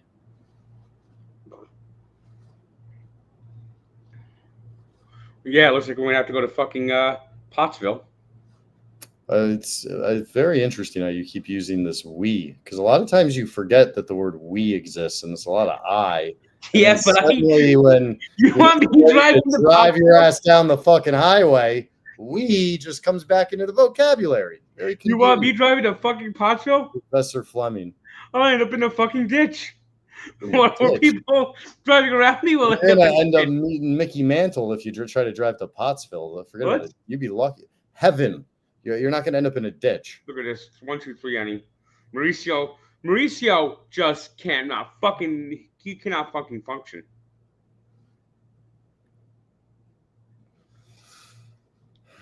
And they let me go ringing like this every time they go to commercial. Ding, ding, ding, ding. And they just showed Buster Olney and the Philly Fanatic smashing apples. Smashing apples. Okay, got it. Because the Mets do the apple thing. One of the things we're going to do tomorrow, after I get my fucking tooth pulled, we do a walk. I want to do go through some. What tooth? What tooth? I got like a root tooth over here. Was she yanking that bitch? Yeah. I had to have 4 teeth pulled. They pulled out the first 3 that were on this side. Now they have to pull one on this side. You don't have to hit yourself in the face like a lunatic, but okay.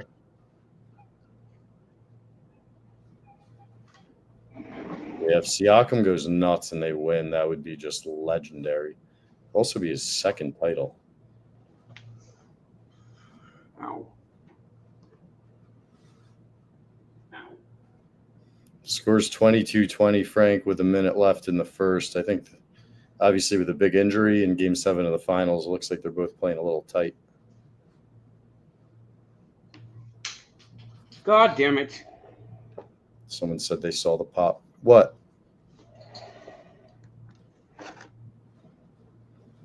Frank, I was also thinking because you did the podcast remotely last week, you could do a standing boards update today, and then we'll obviously do it again on the pod Thursday. But totally, no, I'll here for the pod. Okay.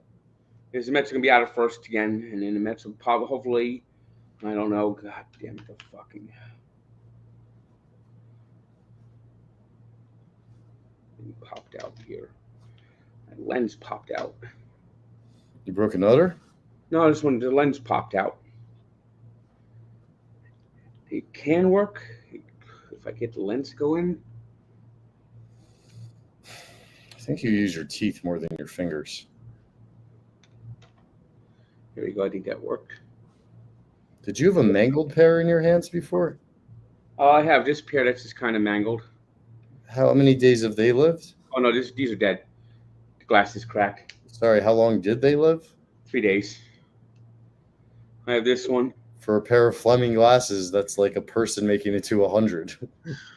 I have this one, which is just chewed on, but I'm trying to save them off to the side. How many are you just surrounded by glasses? Did you just get like a shipment? I have a box. I have a drawer of glasses I got to go looking through, and I just ordered some more. I mean, you should talk to whoever does your taxes, see if you can write this off, because I mean, you're spending thousands a year on glasses, and you have it chewy in your mouth. Let's see. Let's see what we got here. I mean, these are kind of, I guess these kind of work. Just kind of chewed on the side. Bryce can dance all he wants. We wanted to do a walk with him.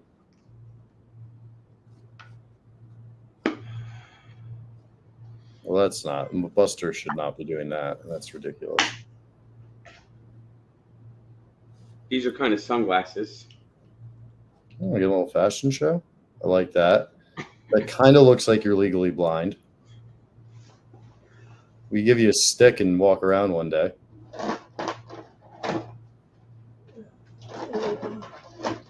Let's see.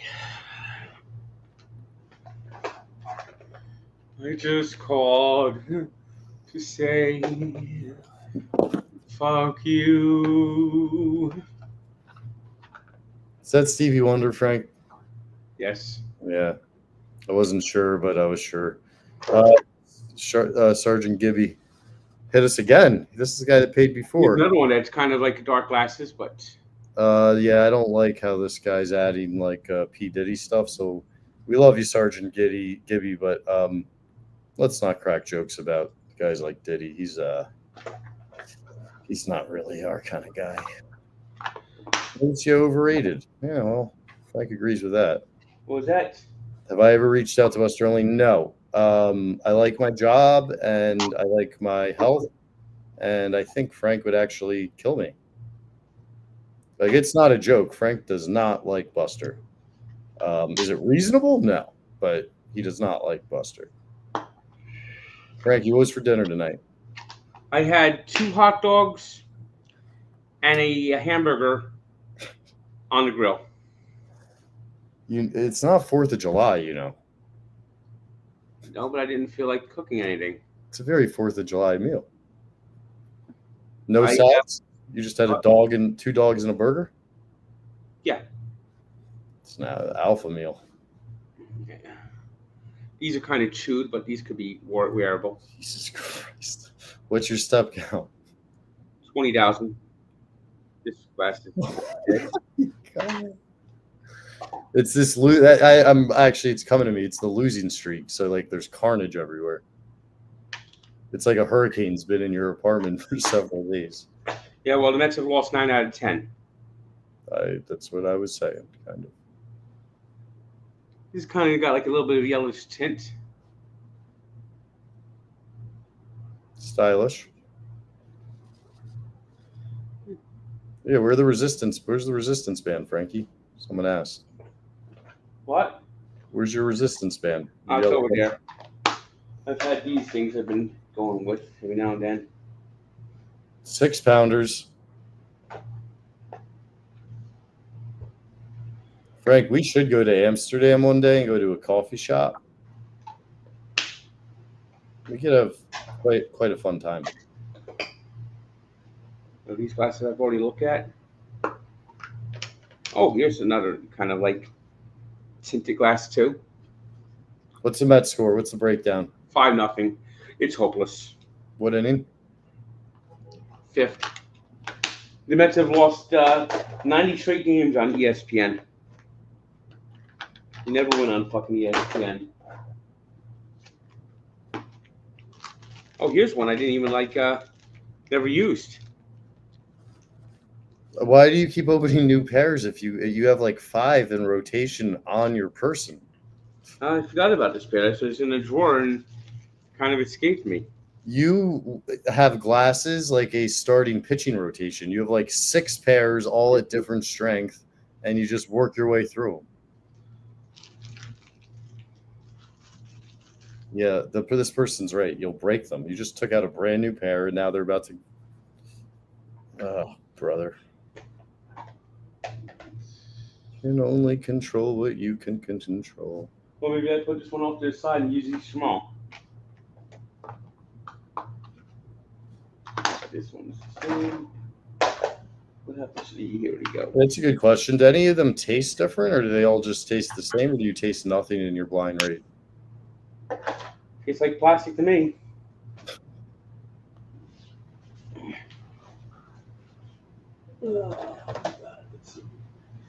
Any more left over here? I haven't gone through my glasses drawer in a while. This is an empty box. I think he'd keep the glasses over the Chewy because he actually needs the glasses to see. I think a lot of people forget Frank wears glasses to see, not to eat and destroy. That's just a separate part of the whole thing. Oh boy, what happened? Buster only dancing. I don't know what's real anymore after what happened the other day. And these are okay. These got kind of like a nice little chewed up, but they're not bad. Bad shape overall. These are still tied with them. Second quarter.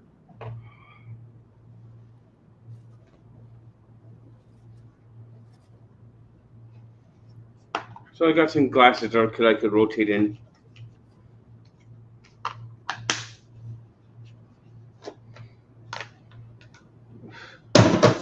Frank, what do you think of the big trade? What big trade? Devers, Red Sox. That the Red Sox didn't want to deal with him anymore, and winning be damned, they don't give a fuck. Do you agree with the decision? Well, I don't think it's a good decision baseball-wise, unless they're doing addition by subtraction, and I don't think that it made them better. I'm going to put these on. A little dark glasses, but not too dark. You got a pair. Yeah, there you go. Got another pair on your head. I mean, you have so many glasses around you. It's ridiculous. Shout out to everybody in the chat. Lots of viewers on the stream tonight, Frank.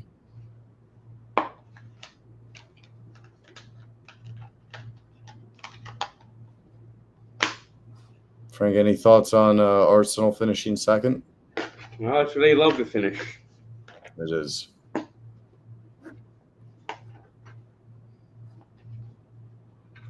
Now Lindor's leading off 6th inning. What do you think about Suarez from the Diamondbacks for third base? I wouldn't mind it. I voted for Suarez for the All-Star team. Suarez, you take your voting quite seriously. Your civic duty as a baseball player. Well, Buster only gave it. Who you think should be starting? G-O-G-G-E-R-S. He says that to me, Lindor's not a starter. It should be Mookie Betts, and the Mets just have to deal with it.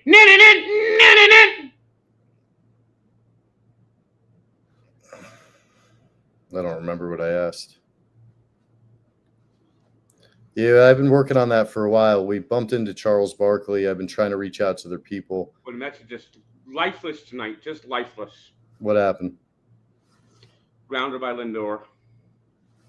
And Buster only went, woo! That play is his. Buster only favorite play against the Mets is that play is as smooth as silk and as cool as milk. I hate Buster Only so fucking much. He's got a face that you just gotta fucking hate. I got a question, Frank. Would you agree if you had 6 months to train with me to face Buster Only and Rough and Rowdy?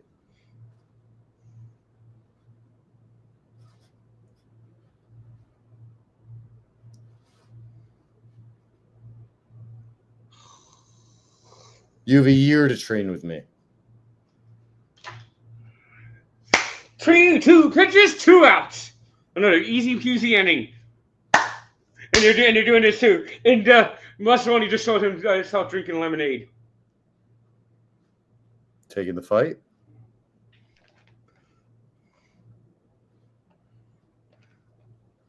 I think you would see such red and just all the rage would come out that not only would you win, I think you might kill him. It might be an Ivan Drago Apollo situation.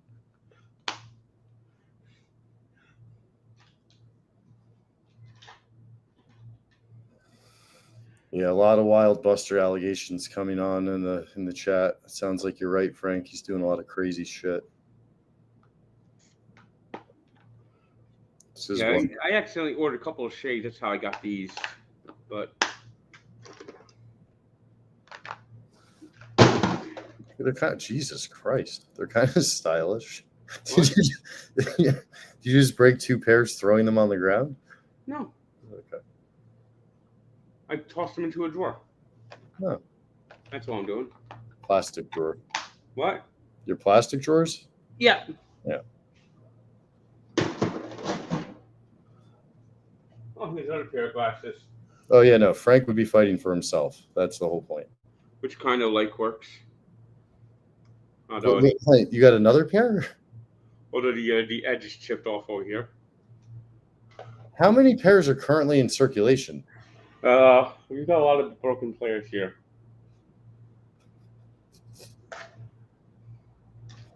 But you just mix them all together? Do you separate like fresh ones from moderately hurt to severely hurt to broken? So these would be moderately hurt, but the lens completely cracked. So what's that, totaled? It's totaled. Okay. These are just kind of a little oddly decoloring of it. You know, you kind of look like a reservoir dog with that. I could see you like robbing a bank or killing somebody. I love it. God. Do you like that look, Frank, with the bald head? And now Soto strikes out, and Luzardo's walking up the mound, and they have the crotch cam. What's the crotch cam? It's basically they put the camera right up to the pitcher's like crotch, and have him walk off the mound. And he goes, "Oh, he's got that big boy swagger. He's got that big boy swagger." As Buster Only says, he's smooth as silk and as cool as milk. Woo! He just tying with the Mets. And Buster Only, when the Mets ever win, fucking motherfucker, you can see the anger in his face. You're saying that ESPN zooms in on the pitcher's junk after a strikeout against the Mets? They have the cameraman. A big boy zoom in, I think you called it. No, I call it the dick cam. I just didn't use it here. Well, now you did. But what they do is they have the cameraman run out to the mound, and as the pitcher walks in, I'm like swinging in, like from his crotch up as he's walking into the dugout. I'm going to have to keep my eye out for that the next baseball game I watch. They don't do it on like regular. It's ESPN. It's pretty much the only one that does it. And Fox does it too. I'm on the NBA right now, but it might be – I was blacked out from the Mets yesterday because I guess SNY is not on YouTube TV. It wasn't even on SNY yesterday. Or yeah, no, it said because of my local – it said because of my location. It always drives me nuts. It's like I'm in New York. If anybody's location should be able to watch this game, it's me. Do you have Channel 5? I went to the game, and it said I can't watch because of my location. Maybe I have my settings wrong. I don't know. Because it was on broadcast TV. That's what I've been trying to say, and I couldn't watch. I know I said SNY first, but I couldn't watch. And now Busteroni is riding on the back of the Phillie Phanatic scooter. Oh, that's good.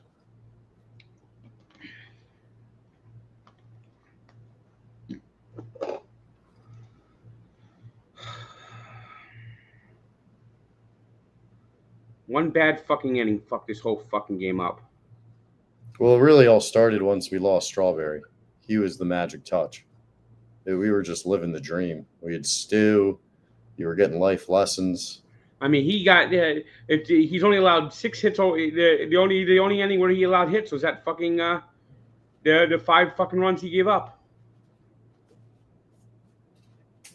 How many hits was it? 60. Well, he gave 1 hit before that inning and 5 hits in that inning. And then the 3-run homer broke the game open. And the Mets can't get anything. And Lozano only has shown 61 pitches.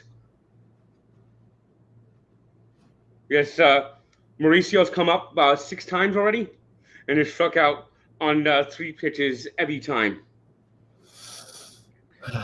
And I got to tell you this, Acuna is pretty helpless too. The two of them just completely helpless.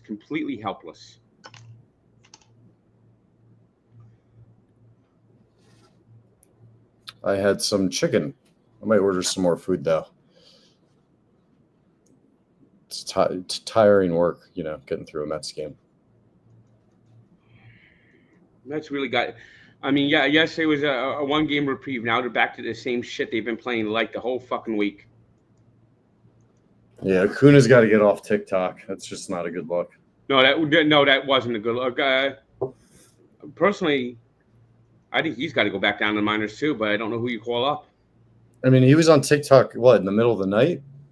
Yeah. That's what Frank does.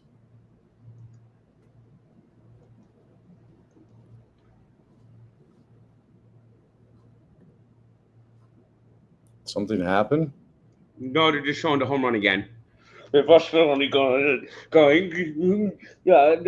singing "Ring My Bell." How does that go? Ring my bell. As he's riding on the Liberty Bell. Oh, got it. That makes sense.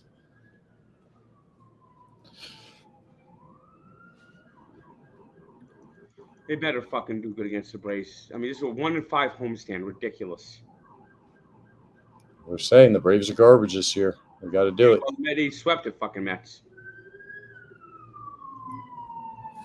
I don't know if Buster's working with Phillie Phanatic, but it could be an inside job. Oh, he's talking about a different kind of job. Well, Barstool just tweeted the early part of our Strawberry making his appearance. Yeah. 138,000 views. That a boy. Good job, Frank.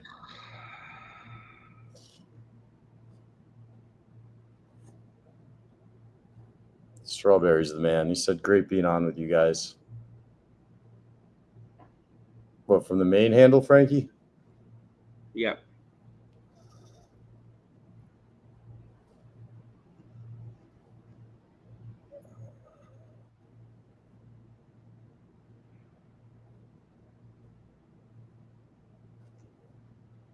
Oh, God.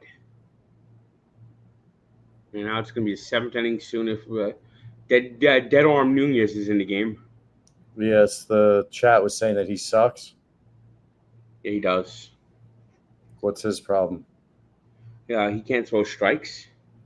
As a pitcher, that is paramount.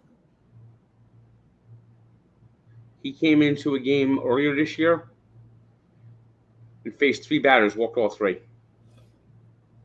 And now he just gave up a double into the gap. It's going to be a triple. Oh, no, they held him to second. And Busteroni is happier as a clam. Are clams happy? I don't really get that saying. Is there any medical proof? Busteroni actually said that he thinks the Mets are not going to make the playoffs. And so the Mets don't deserve any All-Stars either, too, tonight. Do you even have the volume on? I'm reading it.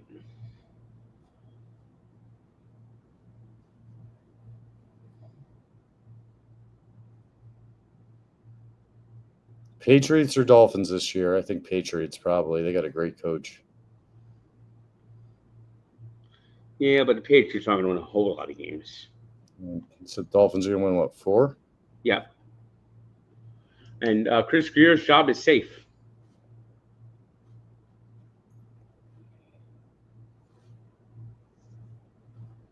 Was there a double, Frank? Yeah. Did I mention that, or? I did. Oh, sorry. Wasn't paying attention. Runner on with 2 outs now. Oh, God damn it. For some reason, I thought we were batting. No, Mets haven't even had are getting 1 hit tonight. 1 hit. And the only hit was Lindor's leadoff hit. They haven't had a base runner since. In fact, the pitcher for the Phillies has only thrown 42 pitches. Last inning, 1-2-3 on 1-2-3 pitches, all pop-ups. It was the easiest inning ever. In fact, Acuna didn't even take his at bat. He was doing TikToks, and got called for strike 3 on the for not getting into the batter's box enough. He was doing TikToks at the plate. Yep. That probably got a ton. That got a ton of likes. Acuna does not have a hit since May 1st. Since when? May 1st. Is that real? Probably. Okay. So I'll take that as a no. Well, he was bad. He was rookie of the month in April. And since then, he's been the worst hitter in baseball. His batting average is like 180 now. I know it was a long time ago, but one time I set up a call with Darryl Strawberry, and he eloquently explained to you how long a season is and how players go through ups and downs. Some of these guys aren't going to get better if you keep them on the bench and you don't send them down to the minors. Okay. And that definitely is the case with Mauricio. Nice pivot. Ronnie Mauricio, I think I'm going to start calling him Pedro Serrano. Okay. Because you throw him a fastball, he's going to hit it to the moon. If you throw him a curveball, he's going to look like a fool, and everyone's just throwing him curveball after curveball. Frank, do you think our stream numbers are both high because Darryl Strawberry and Stu joined, as well as the fact that nobody wants to listen to the you-know-what broadcast right now with those color commentators? It's just that this is the case. The Thunder run it more. The injuries are a fact of just not being hungry enough. When you go down on the ground, the injuries are from not being hungry enough. When you go down on the ground and you get hurt, that's when you gave everything all, and you just don't have enough. Sometimes you just need that extra little bit to get through that Achilles injury, but it doesn't look like it's going to be the case for the Pacers tonight. There's a 3-point shot. It's good to take a lot of 3-point shots because if you hit a 3-point shot, it's 50% more points than 2 points. Ooh, Frank, TJ McConnell just made it's the replay before commercial, but what a nice move on the baseline. He's so good at keeping his dribble. Reminds me of Mark Price, Steve Nash. He can get all the way through the paint, all the way down the baseline, and then turn back around. He made a nice play there. Terrorizes the Knicks. Yeah, can't coddle them. I don't think Frank's ever been accused of coddling. Yeah, broadcast is terrible. Shout out to Palmer. It's one of many issues we've had with ESPN broadcasting. I also think Mark Titus. The Mets, tomorrow is the ultimate must-win of the season for the Mets. Frank, I thought Mark Titus had a really good take where going into the NBA Finals broadcast, Stephen A. Smith, obviously has his place within the sports world, whatever you think of him. But the NBA Finals, it should not open and be all centered around one really loud personality. It should be focused on the game. And I think that's a big mistake. You could have him go on after the game or whatever, but having the whole thing around him is a bit much. Yeah, I have volume on this, not the broadcast. I had a feeling that could work out for us. Doris Burke Frank, what do you think of Doris Burke? I met her once. She was really nice. She'd be better off doing interview shows.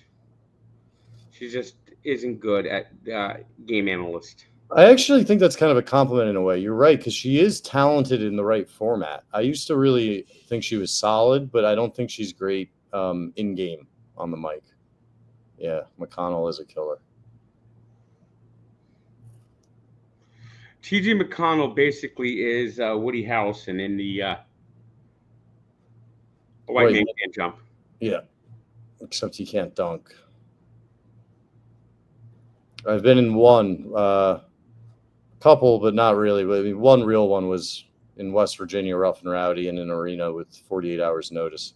I grew up with friends that really knew how to fight. So if there was ever a problem, they wouldn't let it get to me. It wasn't even like I ran away. The rule is Jenks does the thinking for the group, not the fighting.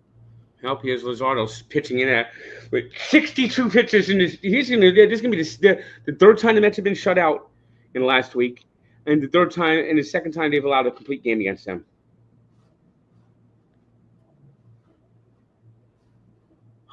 God, people aren't just looking at two balls right down the middle of the plate. I whenever the Knicks get knocked out, and it's been you're getting blurry, Frank. It's rare that they get deep. Yeah, this camera does that from time to time. I root the most for like good games, and then based on the games I watch, that's where I'll kind of root for one or the other. Because the Pacers knocked out the Knicks, I've really checked out of the finals. Now that Halliburton's hurt, I wouldn't mind it if the Pacers did an incredible Game 7 win. That'd be kind of cool.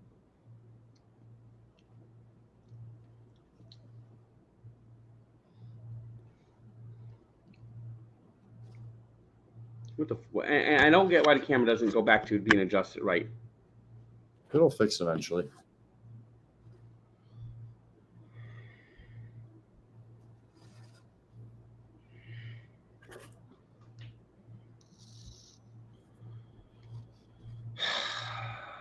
Lifeless effort by the Mets tonight. Lifeless. How has Soto been tonight? Walk. That's about it.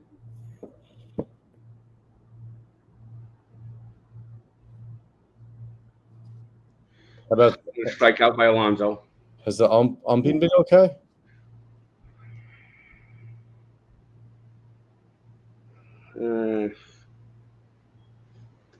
Strikeout. Every time there's a strikeout, it shows Buster only doing this. Ding, ding, ringing your bell. With a big smile on his face. Nope.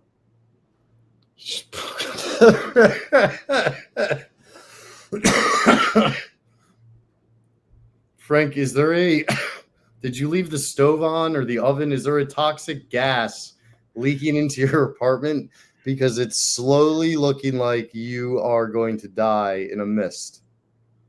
I don't know why this thing won't adjust!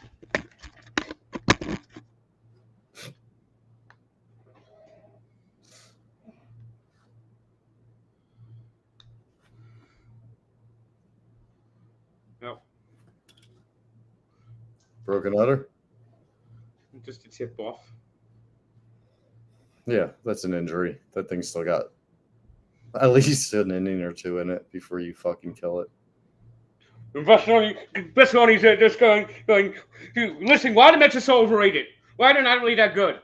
And he's going, you just watch, they're going to go down, and I'm going to be celebrating the whole time. Right, just with it, you just want to punch him in the face!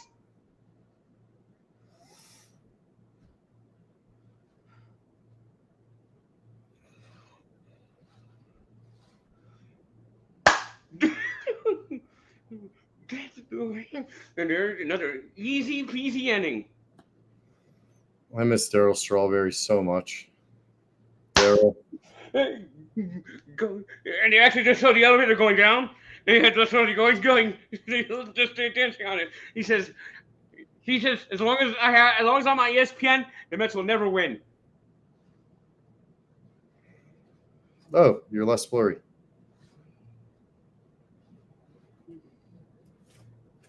Exactly the most strongest glasses I've ever worn.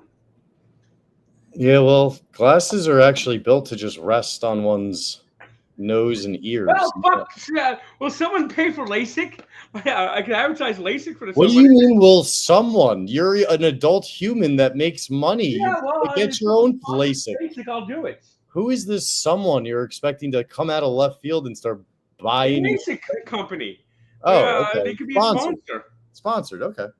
It's a good comeback. If any LASIK company wants to sponsor a man who's going to gouge his own eyes out after you fix them, we got your guy.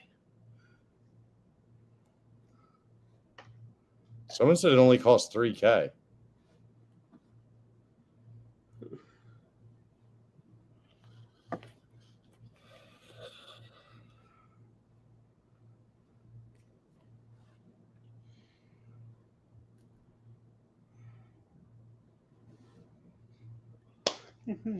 Someone's predicting the Mets are going to come back. They're not coming back. That's the prediction. It's the word. Yep. That's what I'm hearing. Les Ronnie is smoking a victory cigar with the Philly Fanatic. I didn't know Philly Fanatic smoked. And that's what he says. Yesterday's win has been erased. He uses pull, and that's to add 6 losses to the Mets. That's all he does. He used his what? His pull as deputy commissioner. Oh. So he runs man fraud. Yep. He says man fraud is the greatest thing that ever happened to baseball. It's the 7th fucking inning. The Mets have no chance to score 10 runs. Everyone keeps saying Mets are coming back. They're not. You know, in June, the Rockies have a better record than the Mets in June.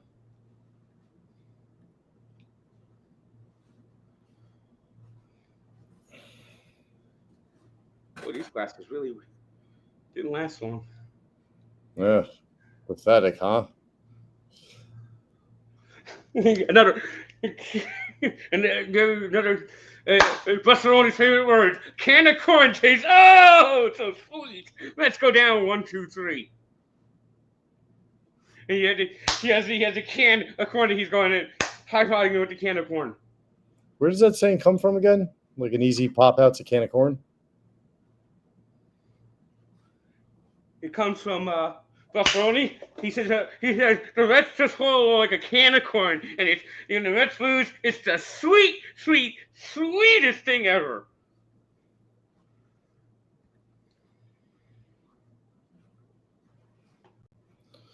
Yep. I don't doubt it. That's what Frank would have told me anyways. And Frank is going for more glasses, it looks like. You do look skinny as a motherfucker. I mean, these just have tape on them. And there you go again. Blurry you fucking again. It happens every time you move around or you move the computer. That's definitely the thing. I think 2 innings might be a record for this one. Frank, it's your record. The glasses are inanimate objects. They don't break on their own. Oh, these really didn't last. Well, you fucking broke them in half, buddy. How many glasses have you gone through during this 10 out of 11 streak? 5. So they're making it like 18 innings. What? They make it about 18 innings. Yeah. All right, we got to run around first. We need Tyrone to do something special. He does. He's incapable. Oh, come on. He's made some big plays. How about that catch? Yeah, but he's not a good hitter. And up next is Mauricio and Acuna, who are combined over the last 96. That's not real.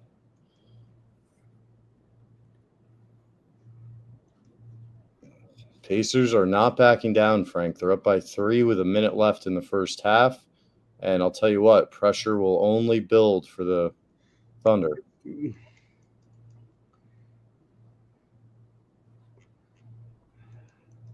It's going to take me 2 weeks before I get new glasses from Zenny. I mean, you're going to shut the company down.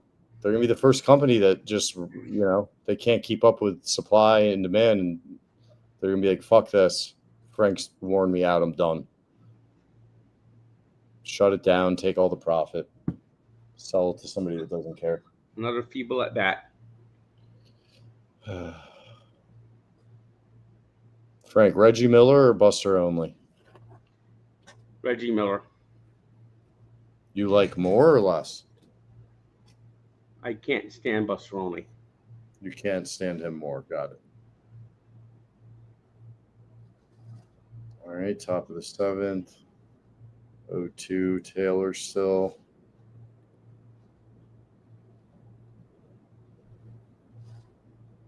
Frank is on the dozen next year. If you didn't see, he got traded to John Gruden's team.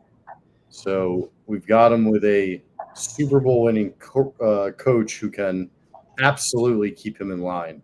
So I'm very excited about that. Bring out the best in Frank. I don't think Nick and KB were. I think maybe they were sick of me or something like that, and just weren't. Look at this, another grounder. It was the first, second, and shortstop just tossed the ball back and forth to each other, and Buster Olney coming out to high five him again.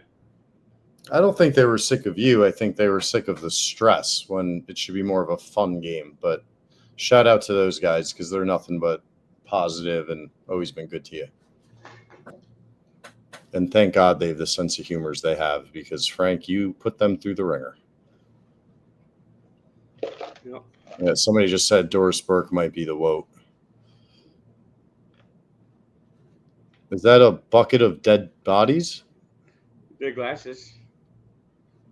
Why do you have a prideful smile? Like some sort of a glasses serial killer.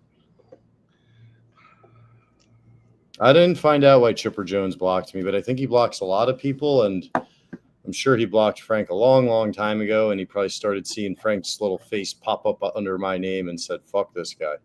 That'd be my guess. But I've never said anything bad about him. I don't even know if Chipper Jones blocked me or not. If he didn't block you and he blocked me, I'll honestly be proud.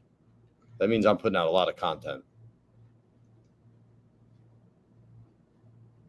Okay, I'm blocked by Chipper Jones. Thank God.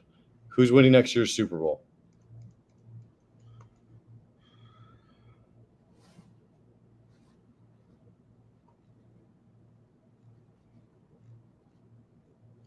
Bills.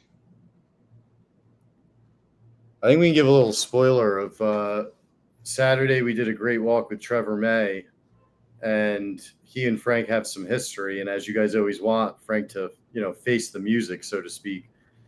So he faces the music, and I won't go into all of it, but Trevor told us something about Daniel Vogelback that shocked me and delighted Frank. If you want to share, Frank. Well, let's save it for the episode. Oh, okay. Great teaser. I think it's on the episode. I think we said a lot on camera. Jesus Christ. I'll be back in a second. I'm just going to throw a couple things out. All right, whatever you say. Frank has left the stream, so we've gone from Funny about Trevor May. Oh. And it's kind of funny. I forgot about it until this morning. Okay. Let me see if I can find it. Ah, here it is.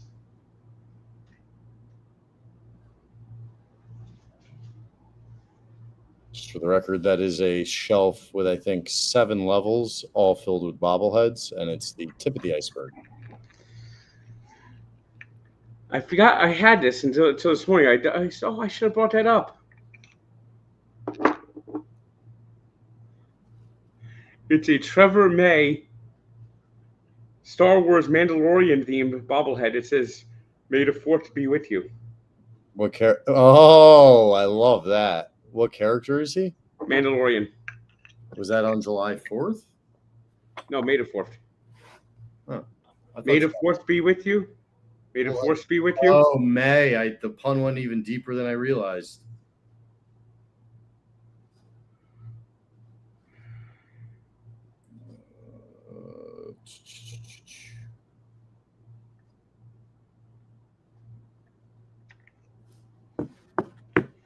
But the thing that doesn't work about it is he's a reliever.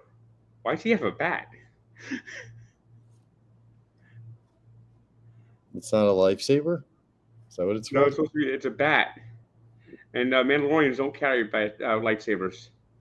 I just call it a lifesaver, so clearly no, I have not. I saw Star Wars when I was a kid. I think I saw Revenge of the Sith in theaters. What year did that come out in theaters? 2005. Yeah, so I was still pretty young. But, yep. I do have a Trevor May May the 4th Mandalorian bobblehead. Frank, I've also noticed there's like 50 more franchises either doing reboots, sequels, prequels, sequels to the prequels, double prequels, or double sequels.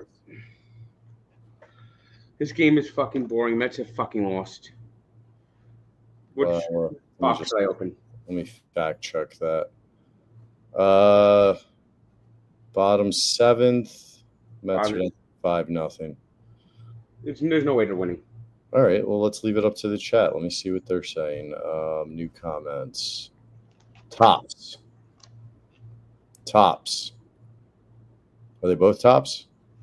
No, one is basketball, one is baseball.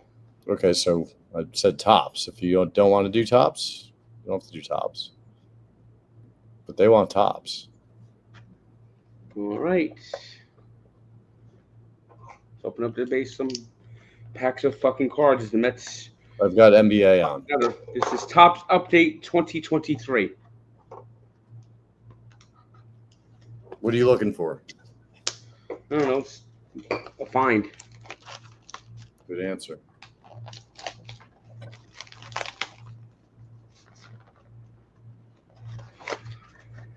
The Mets come back. Will you do a Bills Mafia crash through the table? No. Probably smart. I'll do something.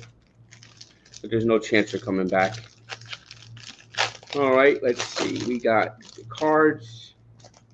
Oh, this is an interesting looking card. Is this numbered? Nope. It's Brandon. I mean, the guy sounds like the air's coming out of his name. Look at this guy's name. Brandon. You're actually giving us the dick thing you were talking about before. Oh, there it is. Puffed. Oh, look at that. It is Brandon. Never mind. It is Brandon. Oh, we got his Stars of MLB, Max Scherzer. Randy Arozarena. Shout out to Mason. Chaz Bradley. All right, let's see. We got Michael Wacha. Can you, Frank, for those of us like myself, I don't know who any of these people are. Can you do a 1 to 10 on how good you think each of these people are? So it's super quick. It doesn't take up a lot of your time. Well, we got Arise and Lopez. These guys are traded for each other. Of course, Arise is decent in Miami, and they sort of traded him. And now the Phillies are going to score more runs because fucking goddamn motherfucking these pitchers fucking suck. The bullpen is absolutely fucking toast. Sam Hankins, he sucks. Stu might be coming back. I'm waiting to see. We got Royals. We got two people talking to each other. We got Jeremiah Candelario, Levi Stout, Kyle Muller, and Yuri Perez. You know, I one of the guys I follow on Instagram who does card openings will call that pack hot garbage. There he is. Welcome back, Stewie. They're stinking it up again. They're stinking it up. Yeah, no rank system. That's for the 1 to 10, Frank. You just steamrolled over that like it was a speed bump on the highway. AKA we got a Strider card. Okay. Fuck him. So, Stu, the second you and Daryl left, the Mets. Holy moly. I can't believe that. You don't leave a soldier behind like that, you know? I went in the room. I thought the game. I saw 3-0, 5-0. I'm like, God, I left that stream in the right time. Frank, did you handle it okay, or what happened? He lost a pair of glasses. Oh no, he's been all right. He hasn't been too crazy. Okay, so what are you opening? You're opening like cards? What's up? Topps Update 2023. Oh, okay. Well, Whew, this card is kind of shit now. Wander Franco. Jared Koenig. Anderson Espinosa. We got Hunter Renfroe. Dylan Floyd. Again, another pack of hot garbage. Soto, Jeter Downs, total motherfucking bust. That guy was. What's tough with these, Stu, is you have like a millisecond to try to see the card. You really can't. You don't know who they are, and Frank refuses to tell you on Hayward. 1 to 10 scale how good they are. Shout out Jason Hayward. Francisco Mejia. We got Tommy Sham. And Marcus Semien. Shout out to Alex. I hope his hinge date went well. I mean, Jesus. I mean, I had not one card here that's really good. And Wander Franco. God only nobody wants Wander Franco cards these days. Does Buster only have anything to do with Topps? Probably not. Wow. There we go. We got Brewer, Hinkle, and I can't do 1 to 10 because these guys suck. You can go negative. Matt Stram. JJ Bleday. He's been okay. Oh, God. It's Offer Navarez. That's just the symbol of how bad this is. Garrett Crochet. Decent card. Did you see that Halliburton tore his Yep. his Achilles? What? That's Gabriel crazy. Moreno. It looked like the same move as Kobe and all those other guys, Stu. It snapped. Yeah. And they said he had like calf injury before that made it kind of dangerous. Yeah. Ryan. Here comes another one by the Phillies. Yeah, I had the Phillies tonight. I have the Thunder too, so I need the Thunder. We have. I wonder if he's any relation to the guy that plays for the Steelers. I mean, for the Seahawks. Smith Najiba. But he's not. Did you buy these cards, Frank, or someone gave them to you? It's a box of cards I brought a couple of years ago too. I just haven't opened them. Oh, okay. Garrett Acton. Years. Jeremy Pena. Golly. I mean, just shit cards. I mean, I want to see one card that's actually, good. I mean, these are just shit cards. I'm getting shit players and shit cards. And the Mets shit the fucking bed. They're going to fucking go back on another fucking long-ass fucking losing streak with fucking Frankie goddamn motherfucking Montas pitching on fucking Tuesday. They better fucking find a way to win tomorrow. I mean, fucking, this thing is just like a fucking snowball right now. So what is it, 4 against Atlanta? Yep. And then 3 against who? What's it? Okay. But then there's no sale for Atlanta, right? He broke his rib cage or something? Yep. Got Crawford. Yeah. We got these combo cards which are never really good. Vespi and Gillespie, and now it's 7-0. Jesus. They got to get this fucking Zuber off the fucking team. And now Busteroni and the Philly Fanatic are dancing on the dugout. Michael Palmer, he sucks. Miguel Castro sucks. What inning is the Met game in? Bottom of the 7th. Judge Volpe, Yeshiba, he's decent, but ugh. How's the apartment, Jinx? Mine's good, pretty good shape. I've been doing a better job taking care of myself. Good. Jared Schuster is probably going to beat the Mets probably this week. I need to get we got a nice Lindor card here, but there we go. Hey! There we go. Oh, can we see that, Frank? That looked like a nice catch. Oh, very nice. Very nice. Now, is that card worth any money? Oh, definitely not. Like 5 cents, maybe. Right. Yeah, it's not a great card. Nick Ahmed. Now, if you pull a good card that you know, would you know it if it's worth money? I would have an idea.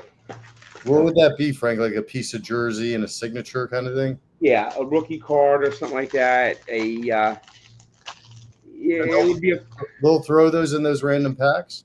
Yes. Everybody loved the stream, by the way. They loved it. They loved Strawberry. Oh, look, I got this fucking guy again. He's the best. Brandon. We've unfortunately moved on. It's like that was 10 years ago, but that was all. I got Brandon again. I mean, 3 minutes after Stu, he's like, it never happened. I mean, this guy's gonna be a Met one day. You see, look at that fucking name. That's the type of name the Mets get. Brandon. I mean, that's just, you are just the ramblings of a lunatic. I'm changing my shirt. I don't like this shirt. Rookie combos.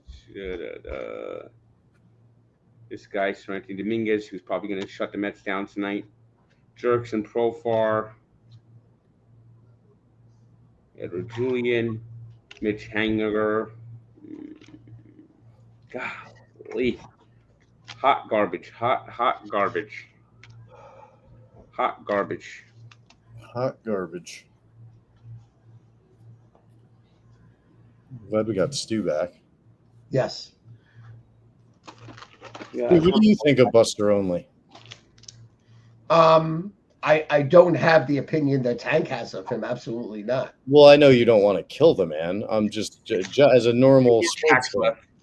I like him. And it is now 9-0. He doesn't bother me at all. I mean, I think Tank reads into it. I miss the message that Tank gets from him.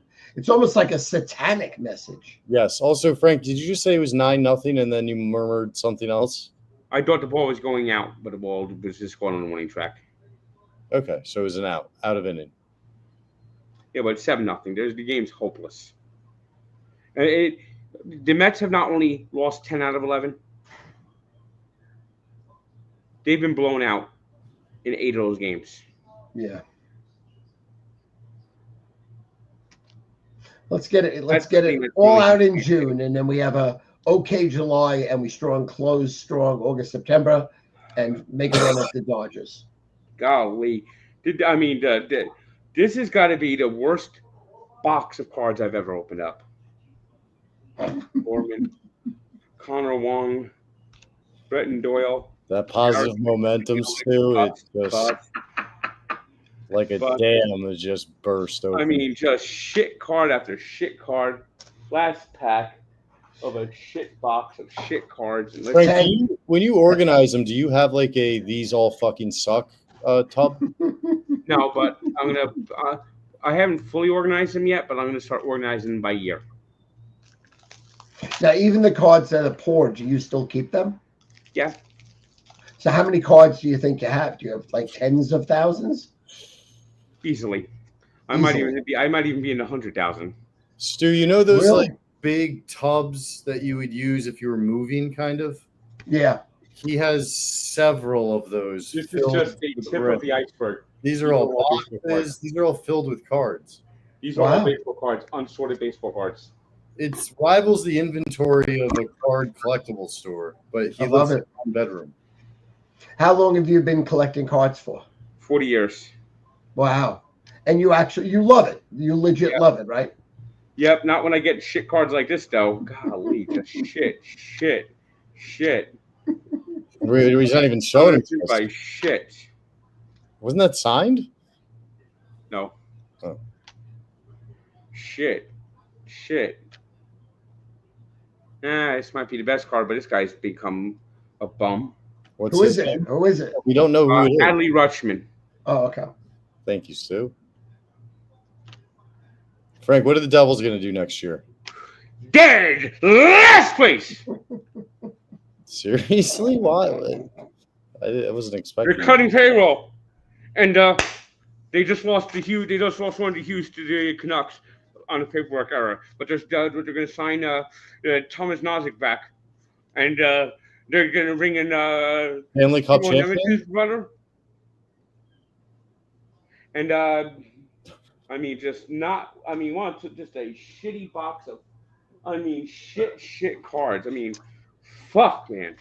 Could fucking cards just fucking shit. Could the Panthers three-peat? Are they losing people? Yeah. Are they losing people? They're going to lose a couple of players. I don't think they're going to keep. The guy from Boston. Marchand. Wait, can you tell us more about the paperwork error that got Hughes traded? Because that sounds like a big story. Tom Fitzgerald is supposed to sign him to an offer sheet, so he doesn't get. He's a restricted free agent, but he's on vacation, and out of reach, so he forgot. I think I heard those glasses crack. I thought they were going to snap. They were on. I thought I heard a little crack. Ronnie Mauricio, 18 strikeouts in a row. He has got to go right back down to the minors. Fucking Vientos, god damn, I'm so glad he's back tomorrow. Some good positivity. I mean, he just fall in the dirt. It's like he's trying to play fucking golf. I haven't been on a stream with Tank in a long time. Frank, you look so good, by the way. I just gotta say it. I don't care if you're screaming, yelling. You look. What'd you say? I mean, if the Phillies had more in the bottom of the eighth, it just might as well fucking end the goddamn thing. I'm gonna do another fucking. I'm gonna open these basketball packages. This game just fucking sucks. Yeah, when the Mets are losing, he doesn't take compliments too. But thanks for the But he looks so good. I'm shocked. Yeah. Actually getting in his NBA pack after that. Awful. Wait till you see him in person. He's even smaller. How were the comments about Strawberry? Unbelievable. Chat's been incredible. We still have a really big group in here. Hey, this guy's had a good finals. I can't see who that is. Benedict Mathurin. Yes. Oh, he's unbelievable. I mean, he legitimately might be a starter next year. He's great. We got OJ Anunoby. Like him. We got Jaden McDaniels. Okay. And we got a guy named Leaky Black. Plays for the I don't know who that is. Charlotte Hornets. Okay. Frank, what's your favorite card? Charlotte Hornets. What? What's your favorite card you have? In the world, you're saying? That he owns. Oh. It might be the Nolan Ryan, Jerry Kuzman rookie combo. My favorite that you have is because one time I was helping him with his cards too, and I randomly pulled up a Bruce Jenner Olympics. He's clearing a hurdle card. And that card is awesome. That card is part of an Olympic set that's probably not worth that much. Had Cassius Clay. Yep, there goes the streak. Oh boy. The Mets aren't coming back in this game, but what? Lindor hit a homer. And you were speaking about the streak, 28 straight, right? Record was 29. They're not winning this game, but he did hit a homer. Okay. You kind of said it angry. I was confused there. Yeah, well, I wanted his home run to actually mean something. We got Donovan Mitchell, Peyton Watson, Brandon Miller. I saw someone suggest, and Nick signed this guy today, Ben Simmons. Yeah, he can't play anymore. Did you say the Knicks signed him? No, someone suggested. I think Stephen A. Smith thinks it would be a good idea. Yeah, well, that's how you know. That's when you know. I think Cat wants to play with him. I think Cat wants. Yeah. But I mean, he can still play D. He just can't shoot, right? He can't do anything. Oh, okay. We got this guy, Cindy Sissoko. At least I'm getting named players in these basketball packs. That's correct. That would be the end of me. Jamal Murray. We got Cade Cunningham. Oh, there's a good pack here. Cade Cunningham, Frankie.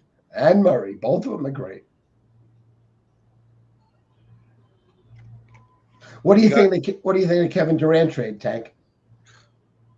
I think it's pretty much wash. I don't think he's that good anymore. Okay. The Rockets have the second best odds to win the championship next year. They went from 16 to 1 to 8.5 to 1.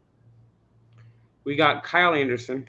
If he can stay healthy, Stu, they're definitely dangerous because Durant can get a shot off. So at the end of close games in the playoffs, that's invaluable. We got Tyrese Maxey. Okay. He was hurt the whole year, Maxey, right? Oh, shout out to Dudley. Backup center to Patrick Ewing, one of the worst free throw shooters. Tyler Herro. Great call. Shout out Tyler. Stir fry, you called it. Well, I'm giving you credit. You called it. All right, we got this guy, Vasil Mick, a rookie card. So when yours are nice. Did you say Vasil Mick? That sounds like a lotion if you have a rash. Yeah, it's Vasil Mikic. Well, they had another guy on the team named Leaky Black. That's why the Charlotte Hornets are. This is the Charlotte Hornets. These are players just that play for the Charlotte Hornets. You want to know why the Charlotte Hornets suck? Because those are your players. That's your team. So right now, Jenks, I'm sorry. Jenks, you're looking at a screen of all the people that are on the chat that are. Oh, we got a numbered card. Yes. We got a numbered orange alternate card of Jaylen Brown, 175 and 199. That card might be a little valuable. If you're the Celtics, Frank, do you prioritize Tatum, who has to come back, or do you prioritize Brown? Meaning, Brown. Like, they're both so expensive, you can't afford to keep them both and keep the whole team together. You get rid of Brown, or you keep Brown? I think you keep Brown and try to win next year. Stu? I agree. Ricky Council 4. I lean more. I think Tatum's significantly better. Yeah, but if you go Tatum, then you're punting next year. I just don't think you're winning next year with Brown. Well, with Porzingis healthy, sure you can. Oh no, Porzingis is gone. Porzingis, goes away. Oh, he has to be paid. He has no contract with them. I don't think anyone in Boston wants him around. But also, Stu, to say like, well, if Porzingis is healthy, that's like a crazy, crazy leap of faith to take. Yeah, true. He's never really proven to be able to do that. Okay, we got a Cameron Johnson,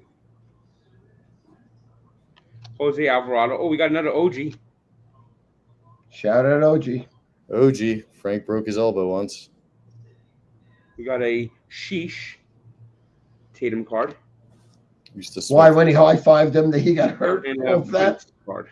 On the last time I took Frank to a Knicks game, and I have not taken him back. I have not been back since. I've not taken him back since. The Knicks were on, I think, a 12-game winning streak. Julius Randle dislocated his shoulder, and then at the end of the game, Frank dapped up OG Anunoby, who then missed multiple weeks with an elbow injury of some sort. So all of the Knicks fans came right at me. Gordon Walsh. That was you didn't go to one game this year? Patrick Williams. I was terrified. I didn't need not one. I did not. This is probably my first year in a long time I didn't go to one game. Bilal Coulibaly, I'm also Steve kind of Cunningham, and Jalen Suggs. At least we got demanding boss. You pissed at who? What? Who are you pissed at? No, I said demanding boss. Oh. Game. Frank, who's the worst contract, Chubb or Reek Hill? And thank you, Matt Travis. Oh, it's Tyreek Hill. Chubb, if he shows he's healthy, the Dolphins could probably easily trade him and get something for him. Nobody wants to deal with Tyreek Hill.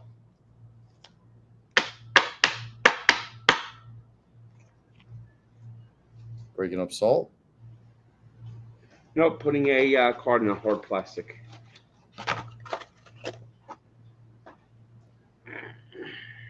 All right, I got to go pull in the Thunder. I need them for my ball sack. All right, we're going to be rooting for you, Stu. Okay, I love you guys. Thanks again for having me on. It was amazing. Tank, I love you. I miss you. Jenks, love you. Miss you. Love Daryl. And let's swim and let's do something soon. We're going to see you soon. Take care of yourself. Okay, soon. Love you. And then maybe Wednesday, Tank. Maybe. Let me think about that. All right, yeah. I actually have access to a bobblehead ticket. Oh. Interesting. Okay, so that's a unique situation. Frank's love language, inviting you to a bobblehead game. Thank you. Okay, love you guys. Have a good night. Have a good night. I don't even need a fucking can crusher. This goddamn motherfucking point. Did you just manhandle a can? Yep.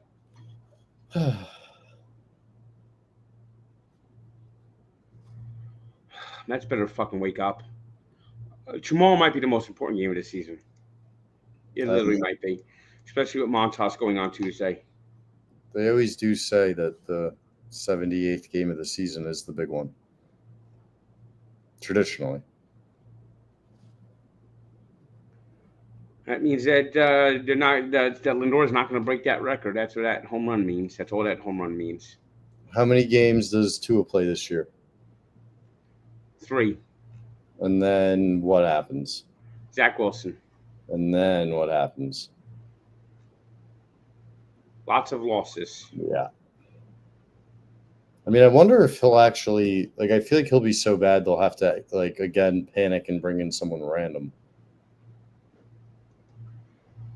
Which would probably be even worse. You'll trade your first round. Greer will give up a couple first rounders for Flacco, and then start Flacco. If he fucking does that, that wouldn't. I might have to become a fan of the Giants. Thank you to Matt Travis. Will you ever go to Rochester for a raw dog? I feel like you've done that before, and you'll. I haven't been to Rochester. Oh. But I would like to get to Rochester eventually. OKC's only up 59-56 with 8 minutes in the third, Frank. It's definitely not an offensive game.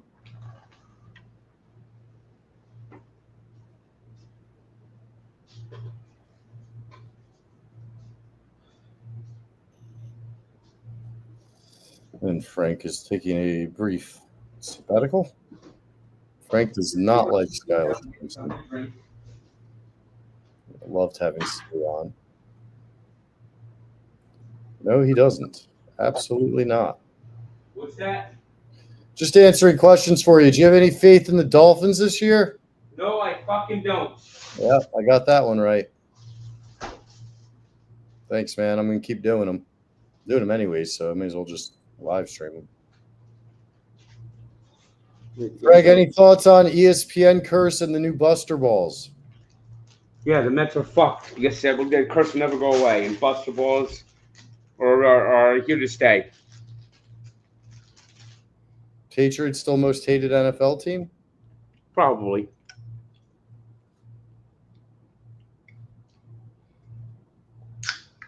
By the way, I went to Stu Leonard's today.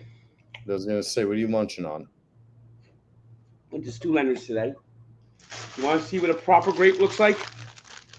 This is what a proper grape looks like. You found good grapes. Not fucking steroid infused fucking goddamn fucking things. Are like, you pick one and bring it really close to the camera and give us a breakdown of. This is what a proper grape looks like. And why? Because it's small, it's natural. Is it washed? No. Okay. Straight out of the bag. That's always how they recommend it. Are you sure they're not plums? Look at that. Someone said they're plums. No, I'm kidding. Those look good.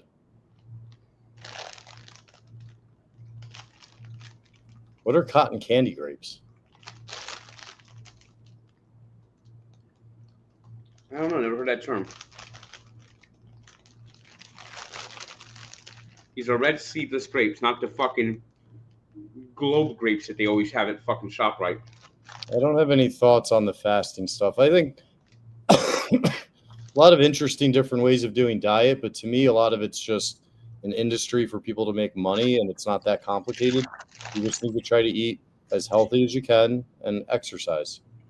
That's all. You don't need somebody to come up with some crazy thing for you, and try to do better and better each day. Frank, shout out Boxy for $2. What is your dream World Series matchup? I want to see another Subway Series. Ooh, I like that. I want to beat the fucking Yankees. I like that. That won't be stressful. Why is Sanger hitting? I don't know. I guess they want to give Soto an inning off or get Sanger a bat. Yeah, Mets are punting this game away now. It's over. It's ninth inning. Berries are really good to eat daily. Obviously, everything in moderation, but blueberries are sneaky good for you. Yeah, I'm gonna make 2 summer snacks this week. Okay. I might make one day and one another day. Should I make them for the office?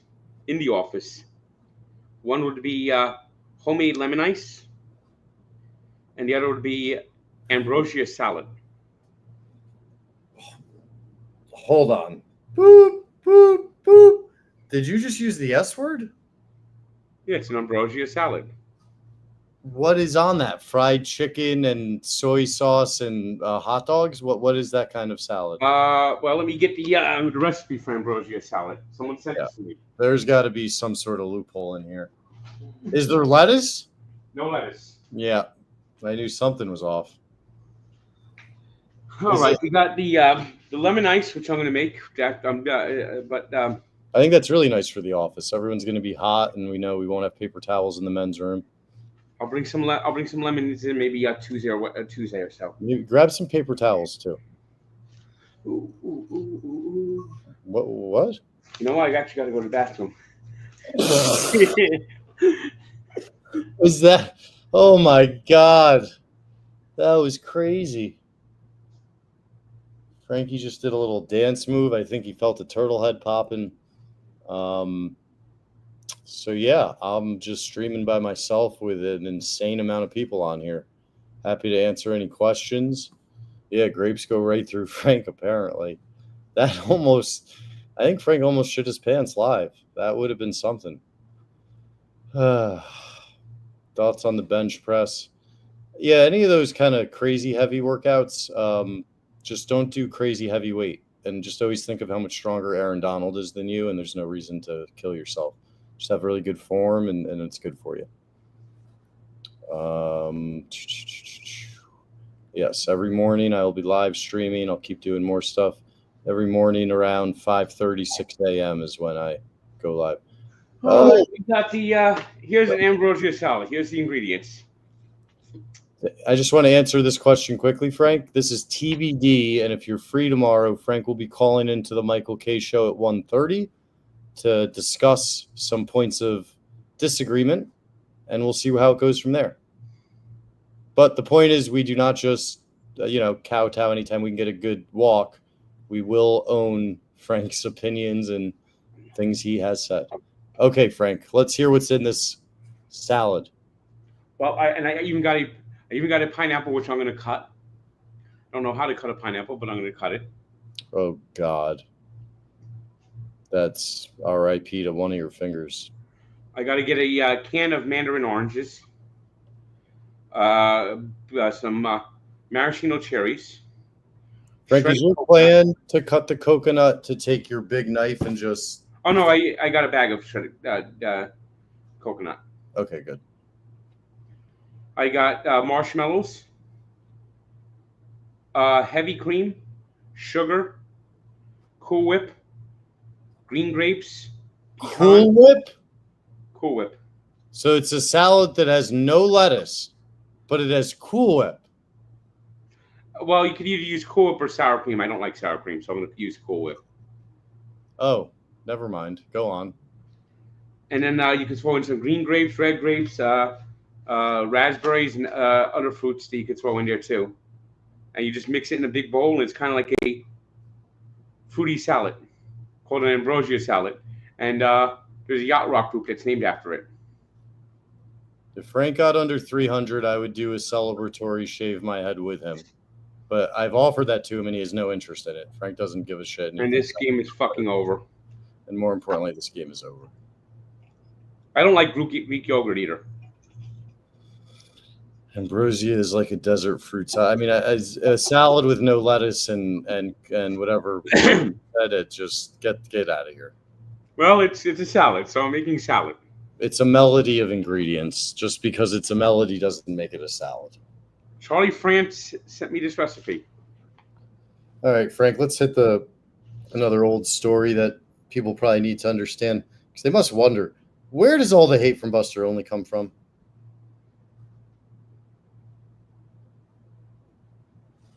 And now here's Buster Olney dancing to the Liberty Bell. Where's the hate come from, Buster Olney? Yes. He was one of the people who contributed in writing Worst Team Money Can Buy. He is one of the guys who, in 1999, when the Mets got lost to the Braves, and then the Yankees took the Braves on the World Series, says that Atlanta now has to face New York's varsity team. He's the guy who is behind the Piazza gay rumors. Whoa. He's the one who's just always taking shots at the Mets. Says that it's hard to be a Met fan and take Met fans seriously when there's a team called the Yankees in town. So when you said the game was over, the game actually was over. Oh yeah. So how long do you think you'd have me just keep streaming, not knowing the game was over? I told you the game was over. I know, but you say the game is over in the second inning, Frank. Yeah, but the game's been over for 2 minutes. Body armor, give me the strength to persevere through the torture that this man and this team. Yeah, well, the Mets have lost 10 out of 11, and they continue to play like shit. Summer is my winter, fall is my winter, winter is my winter, and spring doesn't exist. It was great seeing Darryl Strawberry, though. Yeah, it was. Wish the Mets could have fucking won the goddamn fucking game. And now they have Buster only doing the victory dance with Kyle Schwarber. 2 of them are drinking champagne. What's the dance? HLTTLGL.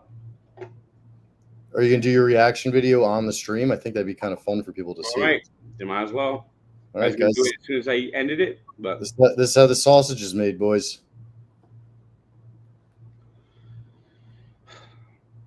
So we had to talk to Tom and try to arrange when we get down to Pottsville. Again, not a wee situation. Do you want me driving to Pottsville? You don't make bets without consulting with people that you're involving in the consequences. And then threatening me with, do you want me to drive to Pottsville, is making me want to say, yes, Frank, I do want to see you drive to Pottsville.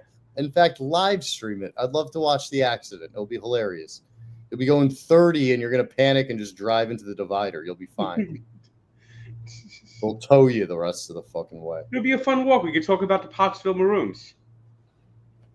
100th anniversary this year. We still got a lot of people in here, so if you're up for it, we could watch the end of the NBA Finals. All right, I'll do that. I'll flip it on.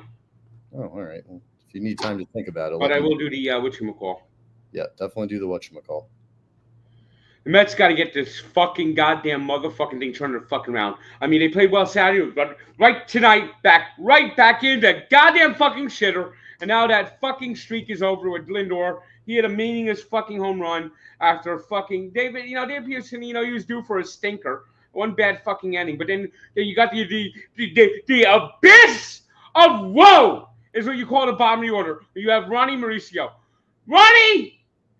Enjoy Syracuse! Because you don't belong right now. You might be good in a few years, but I could strike you out by throwing a fucking curveball. Vientos, please try to lock back in. Need him back. Acuna probably should be down too, but God, we have to call someone up for him too. I don't know who we call up. And Jarrett Young, sick of watching him. Sick of watching him. And now tomorrow's game is most important because they have zero. They have negative 10 million chance to win on fucking Tuesday with goddamn fucking Frankie Montas. This is fuck. They gotta get this fucking thing turned the fuck around now.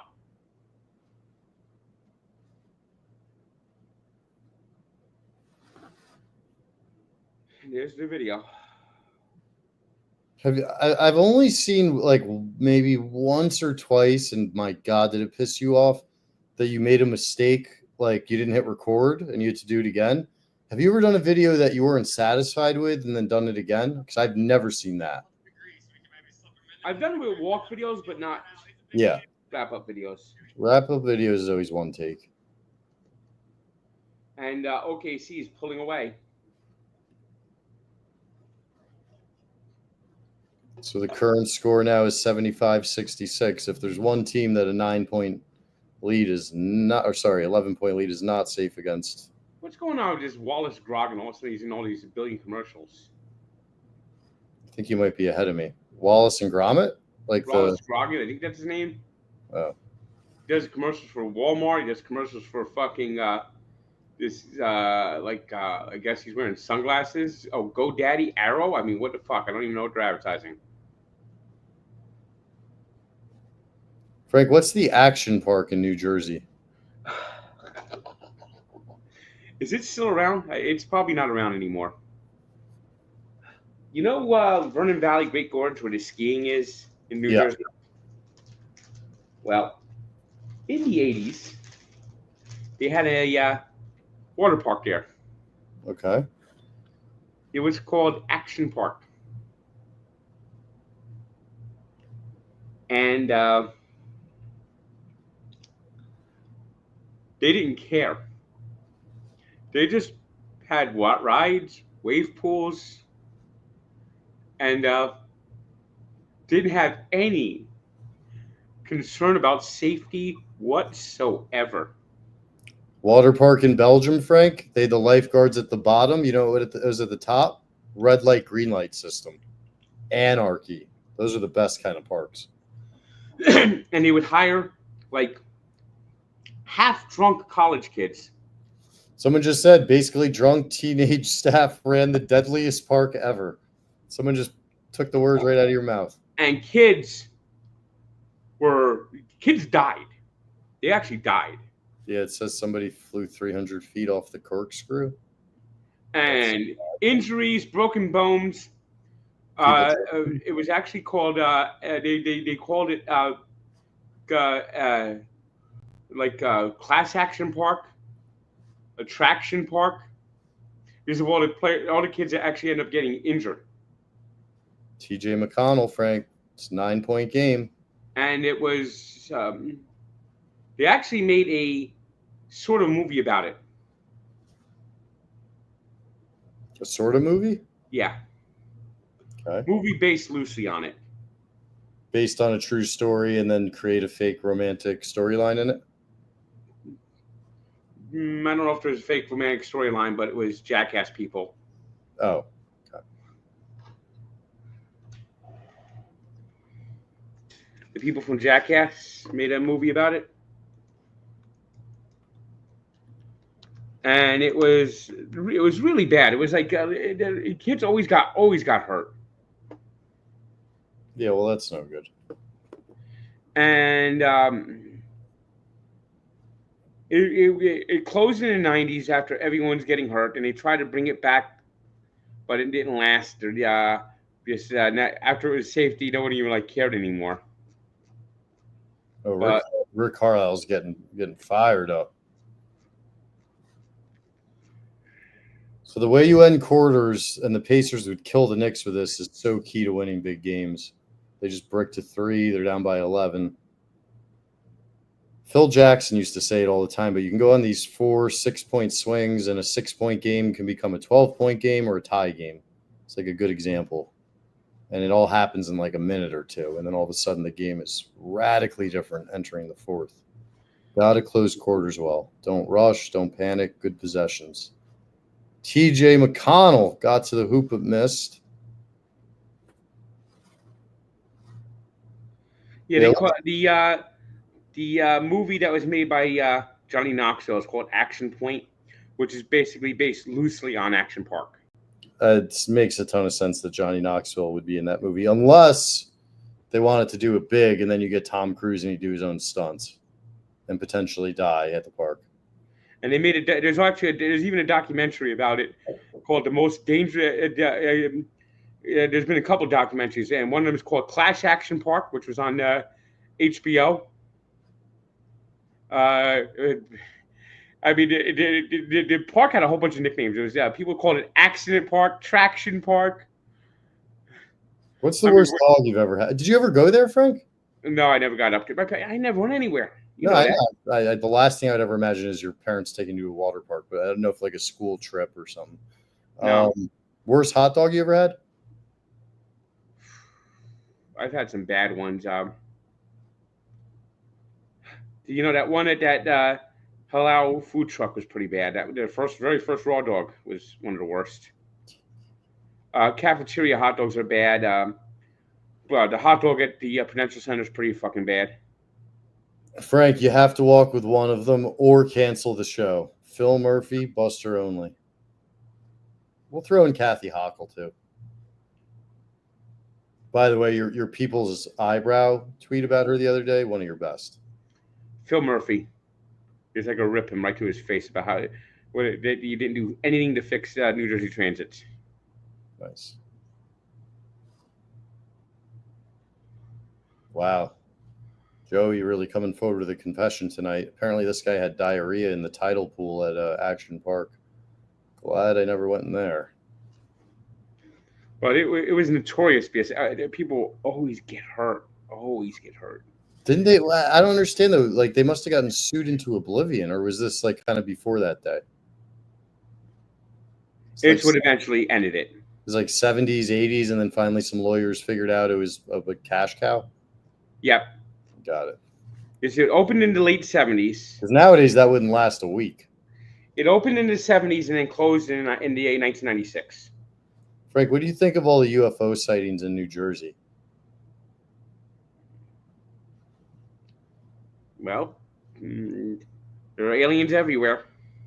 How many have you seen? I've never seen one. Well, you look in the mirror every day.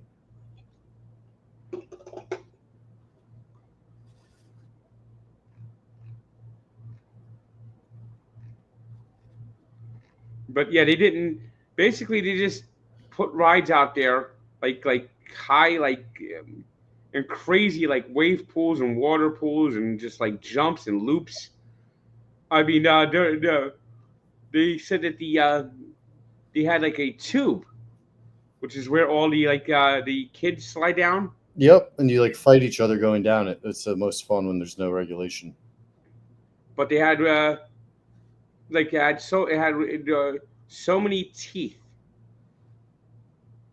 in the walls of this tube, that it would actually scratch people coming down, like just kids losing teeth, that it would just end up stuck in the wall. Frank, you believe in aliens, right? Yes, I do. So, what do you think is the most likely situation? Are they from somewhere else and they've come and been here for a while? They're from somewhere else and they come sometimes, or they've been here since before us? I mean, there's a lot of ways to break it down nowadays. How do you look at it? I think they've been here before us. They've been here forever, and they Arctic ice for us. Are they under the Arctic ice? What? Are they under the Arctic ice? There could be some under there. And I think a lot of this comes from that basically they've been around, but they will not really fully disclose themselves until we're ready, and God knows we're never going to be ready.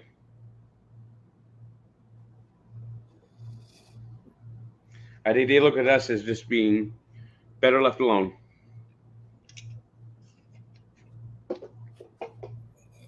How about Sasquatch? We probably killed Sasquatch.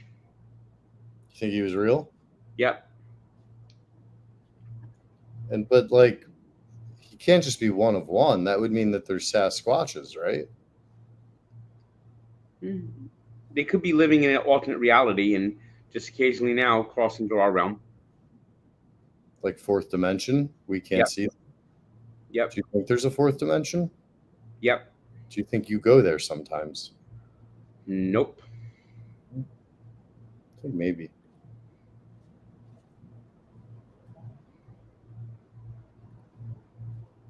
People are enjoying the insight. No, Steve Cohen has not unblocked Frank, and no, neither of us blame him for not unblocking Frank. What came first, the Sasquatch or the egg? That's pretty much what I was wondering. I think Sasquatches are mammals. It's a good question. Metro North has like great trains, always on time. They were at a cleaning station the other day. Does New Jersey Transit have cleaning stations, or do they just wait till it rains? Rain. Yeah, that's what I figured.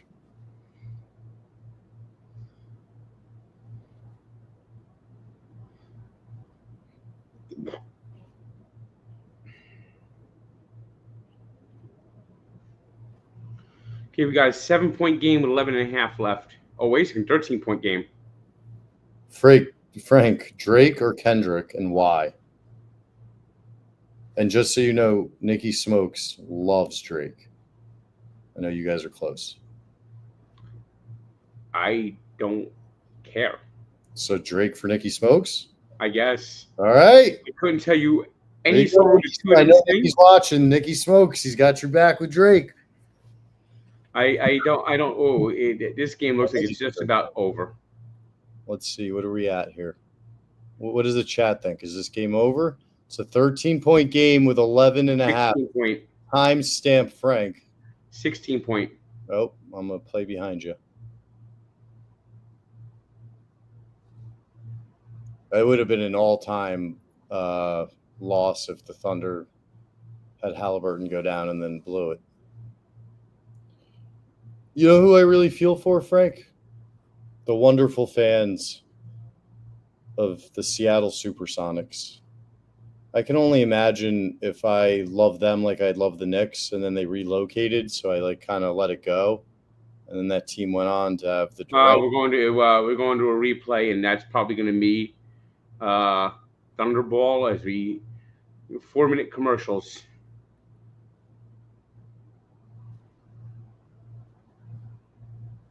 So you got you're getting your tooth pulled tomorrow. So you're gonna be in the office, what, midday? Yeah, probably. So we're gonna just walk like 5 miles through the brutal heat. Yep. Great, and then we'll give a call into Michael K. We got a big walk set up for Tuesday. I've also got a little surprise. Did you talk to Stu about that one? I've got a surprise for us Thursday. Tuesday walk? Yeah. It's a good point. I'll mention it to him, but I'm sure with all his stuff, he probably won't be able to make it in. Let me just text him right now while I'm thinking of a good call. Because he's probably a big fan of his, right? Yeah, I think he is. Yeah, we've been really getting these walks set up. Shout out Wanky Bets. You did a surprise Thursday? Yeah, I got a little something in my pocket. Not like a walk, but I think I'm going to get you a good intro with somebody good. We're going to have to just swing by somewhere close by. Yeah, it sounds good. Join.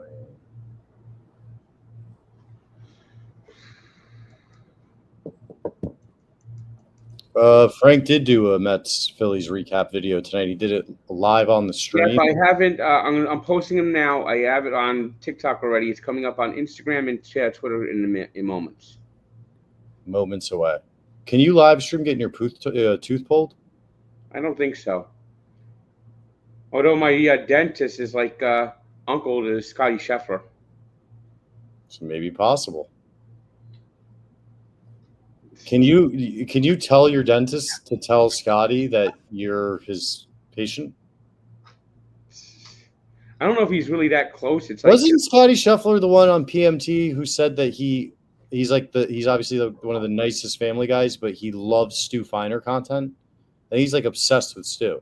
Unless I have the wrong. No, it'd be nice to get him on a walk. But from what I understand, it's like this dentist's wife is like his brother-in-law is like in Scotty Scheffler is like married to Scotty Scheffler, so it's like his brother-in-law is like related to his Scotty Scheffler's father or something like that, or his aunt. You need to tell him to tell Scotty that he's invited to come hang out with you and Stu anytime. This is a rare time where you're gonna fully need to use Stu to get to the money man. That he's his uncle, but he doesn't really know him that well. That's basically what the dentist told me. I think Frank would rather walk with Chipper than Buster. Yeah. You're right, Frank. These commercials are obscene. And it's definitely going to the ball is definitely going to the Thunder. Frank, why didn't you get invited to the beach house? Well, to be fair, I think everything that they want content-wise at the beach house is everything Frank hates. So, like getting drunk, it's not me. Music, yeah. However, it's not me. I'd love to come in. Yes, maybe a Sunday morning, 7 a.m. Tanks cooked. And do we drop in? Like I said, I got to get a few more ingredients for the ambrosia salad, but I might make lemon ice for the office this week. I'm going to gauge everyone's interest and might make it Tuesday or Wednesday, although it takes a couple of days to make it, basically. This has got to freeze. I'd love to get Chipper to walk with me, but he's blocked us on everything, so that's going to be a tough one.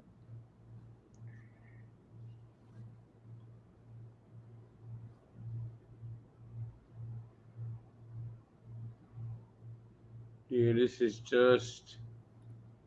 I think the Pacers are right now on their last gasp. Yeah. Golly. Give it a little more time, but if you want to stay for the game, we can do whatever. Pascal? No. Goes over 20, I'm going to call it. Incredible turnout from the chat and from viewers, unless I'm not understanding. 3. Oh, missed it. I would have put it up 19. Also put it out there for any other fans of Frank that's watching, any athletes or anybody. We love having special guests like Daryl today. Super easy. You don't have to stay for the whole thing because God knows now it's been 3 hours, Frank. 3-hour stream. And we did like 3 or 4 hours yesterday, so solid weekend of production.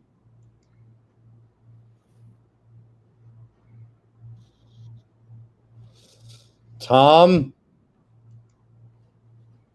you've put me in a pickle, and I texted you immediately to shut down operations, and now look where we are. I'm hearing, we're going here, we're going there. Did I see something about you having to go up the Rocky Steps? What? Was there something about you going up the Rocky Steps? Not that I know of. I thought Tom had thrown that in the bet somehow. Yes, Frank and dunk, obviously. He can actually do reverse 360 windmill like Vince Carter. He's smiling, Frank. He's fucking smiling. Tom. Find a nice hot dog place around Pottsville. Celebrate the 100th anniversary of the Pottsville Maroons getting fucked by the NFL. It's a romantic anniversary. Favorite pizza place? It's the place in Jersey you would adore.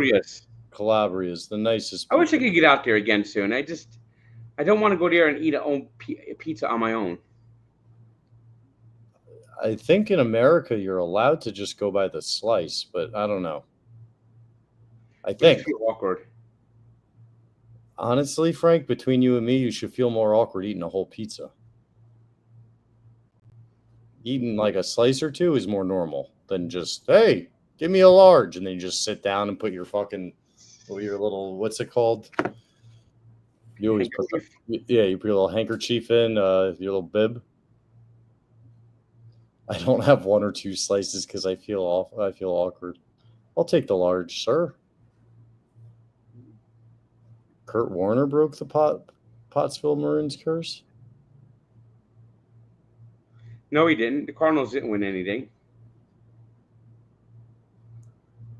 Got to a Super Bowl with them, right? Yeah, but that's winning a championship. They won one championship after the Pottsville Maroons in 1947. It's an 18-point game if the Thunder score. You're ahead of me, Frank. It's a 21-point game now. Well, it's 30. And they're going for more commercials. All right.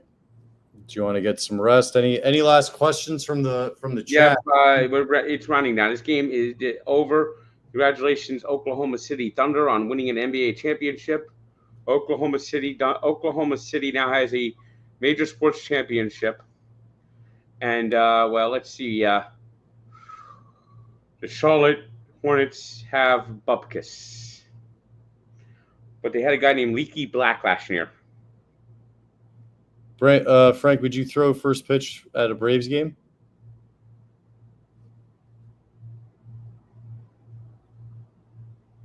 I don't know. Prediction. If you were to do that, Blooper would try to sneak up on you and pie you, and I would be ready for it, and I would tackle him, and I would get arrested for assault, and then Dave would promote me. So we should probably do it. It would all work out fantastically. We get millions of views.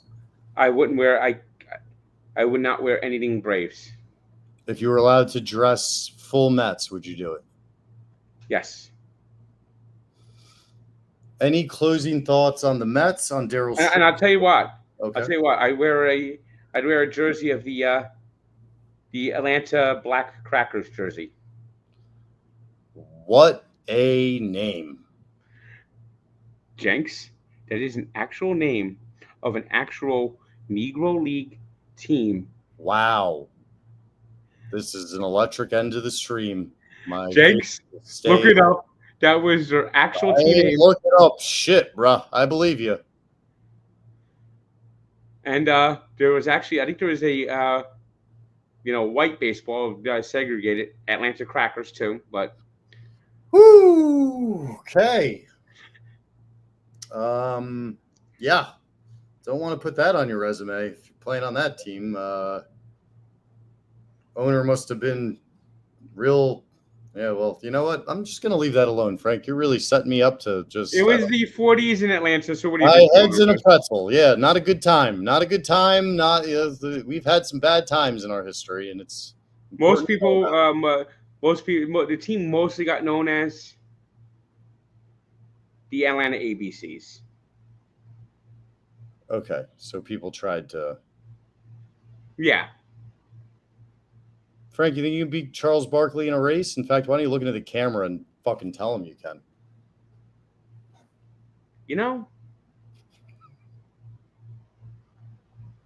I might be able to beat him in a race. I think I can. I think I can beat Charles Barkley in a race. He might be heavier than you now, bro. You might be. Frank, what's your official public statement on your dozen trade? Nick and KB are both core players on the dozen. They're also members of the Yak. And quite often, dozen shows record after the Yak. But the Yak is such a loose format that you never know when the show is going to end. And so you have to literally wait around 2-3 hours after the Yak every time you're scheduled to play. And there were a couple times this year where both KB and Nick did not have computers and tried to do the show on their phone and left me hanging with not knowing how to get a phone a friend, and that kind of left me out feeling out in a lurch. I don't think the mixture worked anymore. If I'm going to be in New York and they're going to be out there in Chicago, I just don't think it worked anymore. I think, and the fact that they play all the time, I'm glad to be on a team where, it's not a spotlight team. It's a team that might play maybe once or twice a month at most, not consistently, maybe 2 times, 2-3 times a month, maybe every other week, maybe once a week, as we'd often play. So you're going to a small market team, and you're playing Super Bowl coach. And Jake Malasak's pretty good. I think maybe he could get some of the pop culture ones. We're probably all fucked when it comes to the face match, which I fucking hate. I hate that fucking category. Kind of creeps me out, to be honest. Maybe Jake knows enough music. I'm not great at football. I don't know these guys' names. I don't know college. Jake knows college. Gruden knows college. Are you excited to be teammates with a Super Bowl winning head coach, John Gruden? Somehow you've. Yes, I am. Yes, okay. I am. Because I also think one of the things you get very worked up and stressed out, and Gruden has coached guys going into the fucking Super Bowl. So I feel like he'll be really good at making sure you're not in a horrible mental place, especially early in the game. If you get one wrong, he'll look at you and be like, Frank, shut the fuck up. And I feel like you respect him enough where you will. Yeah. Because to Nick and KB's defense, they were great teammates. They're great human beings. They love you. They always took care of you. But it's extremely hard to get you back on track once you start to lose it. And I can't do it half the time. I think Gruden might have the power to do it. Yeah, when you get off the rails, it's hard to get that bad boy back on. We keep working on it, though. Strawberry did it today.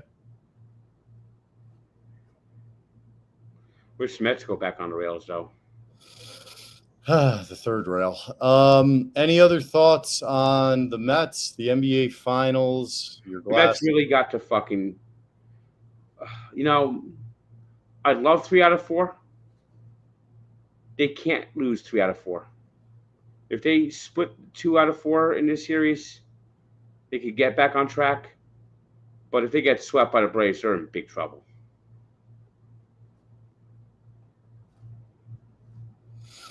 Thanks for the money, Drew, even though you're trying to get us into trouble with Kirk. I don't think Frank's scared of anybody, but nothing but credit to Kirk. He played a hell of a game when they beat the Frankettes. I don't think he got a question wrong. But please don't try to start causing problems. We don't ever want problems. But that was just that was a tough game. I mean, they were on fire, Frank. They didn't get anything wrong, it felt like. And I fucked up on the first phone a friend. The wheels on the Mets are falling off, falling off.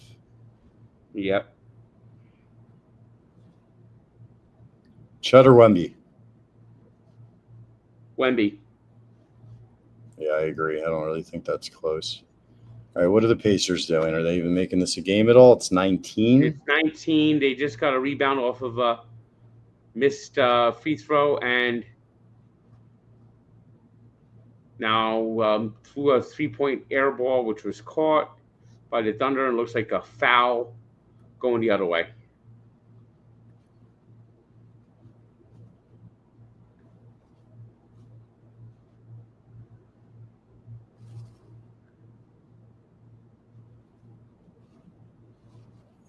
Yeah, this game is over. 6:48 left, 19. Winning a game 7 at home in a city that's never experienced it. Oklahoma is actually going to have a championship. With a core of players that were young and together. I mean, I know they weren't all drafted. Like, a lot of them got traded in, but think about Minnesota. Timberwolves is starting to actually turn the corner, but they've never come close. Well, I think that's a bit harsh. Didn't they get to the conference finals last year and game 7 this year? But I'm talking about Minnesota overall. Sorry. Minnesota haven't won shit in 30 years. Oh, brutal. The Vikings choke every time in the playoffs. Brutal. And the Minnesota Wild have only been to one conference final. That was like 20 years ago. Stephon Diggs got that crazy game-winning playoff touchdown on the Vikings, right? Or am I mixing? Who threw that? Who was that? Who threw that pass? It might have been Kirk Cousins. That's what I was about to say. I thought it might have been Kirk Cousins, but I'm not sure. And then 1 year later, and then 1 week later, they got destroyed by the Eagles with a chance to host the Super Bowl. Oh, people are saying Keenum. Oh, it was Case Keenum? That makes more sense because Kirk was more recent. Yeah, well, I thought Kirk because I was thinking white, like a white guy, but I was wrong. There goes the. That's why I don't win a dozen. These years I know more shit about teams from the 90s and the 80s than I do about the damn teams. Yeah, no, that's for sure. And to be fair, too, for the audience, Frank, like to defend Jeff a little here, if all the questions were, or if more of the questions were in the 80s or 70s or 90s, like Barstool's audience is younger. So for a lot of them, they'd probably be like, what the fuck are they talking about? So that also puts you in a tough spot. You're just a little bit older than the rest of the crew. Same thing for me. I'm much better when it's late 90s. I remember this stuff from when I was like 12 years old and I was. That's why I get that. That's why I did the baseball grid.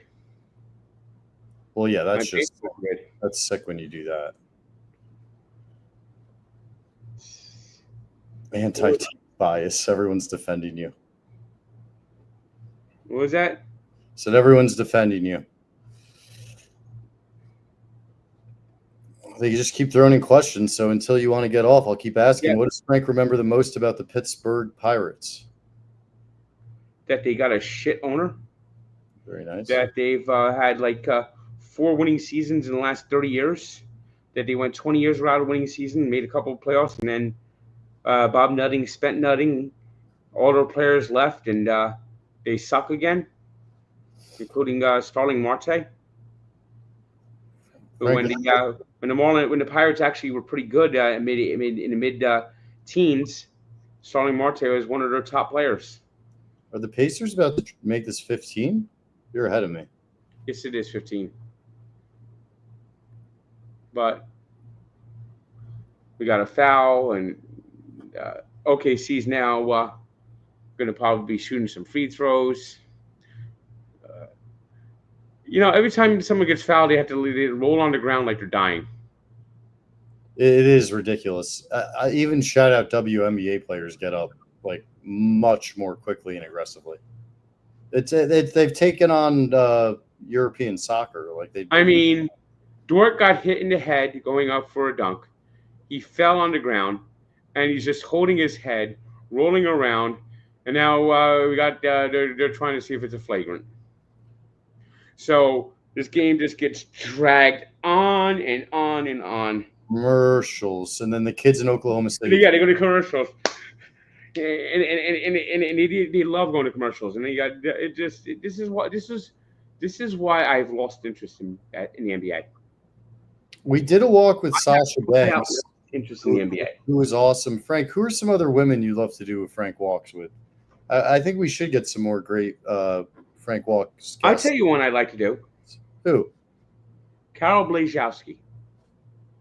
Forgive me and remind me, who's that? She was the first. I think she coached at one time.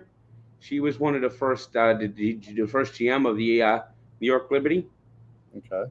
And in the 70s, she was like one of the first women basketball stars. And she went to Montclair State. And she's in the Hall of Fame. Love it. Maybe we could start with her and then work our way up to Caitlin Clark. By the way, yeah, Caitlin Clark would be a great one. Yeah. That's my immaculate score today. Or AOC. What? AOC. Come on. If I walk with AOC, then I have to walk with Ted Cruz. How about if what if the three of you walk together holding hands? We'll make world peace. Ron DeSantis. Yeah, Ron and AOC. Check this out. There we go. Look at that. That's Frank's immaculate grid, and most of it's in black and white. What's your lowest one? 0.08. Then who is it? Bill Bakota. And what century did he play in? 90s. Oh, 20th. Wait, 1990s or 1890s? 1990s. Okay. He was the first Met position player to take the mound. Was it a blowout? Up or down? Way down. Way down? It was 92 probably. Wow, they just keep calling fouls on the Thunder. They're trying to make it a game, Frank. WWF. And again, you know the ref is today, don't you? The Pacers player is laying down like he has been shot in the abdomen. You know who's doing the ref, don't you? Isn't it Scotty? Oh, yeah. Oh, Scotty's going for the buzzer beater. Well, it's a 16-point game. Frank, would you walk with Anna Kournikova? Yeah. What would be your first question? What do you miss the most about your tennis competition?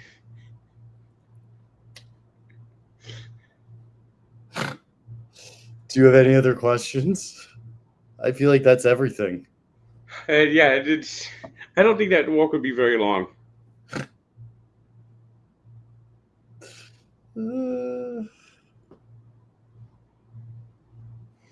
She hasn't really been relevant in 20 years now. She got married to Enrique Iglesias, and that was it. Did she ever even win a major? Did she ever even make the third round of a major? That's more like the question. I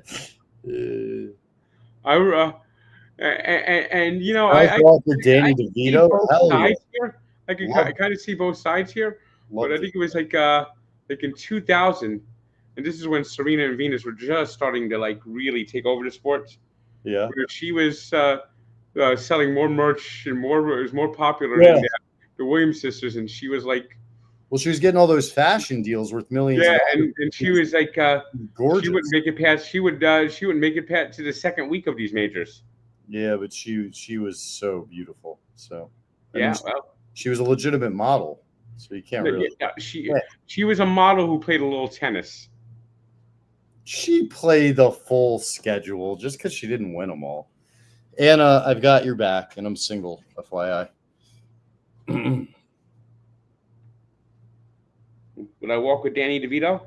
I don't know why not. I mean, that'd be an amazing walk. Danny DeVito's a legend.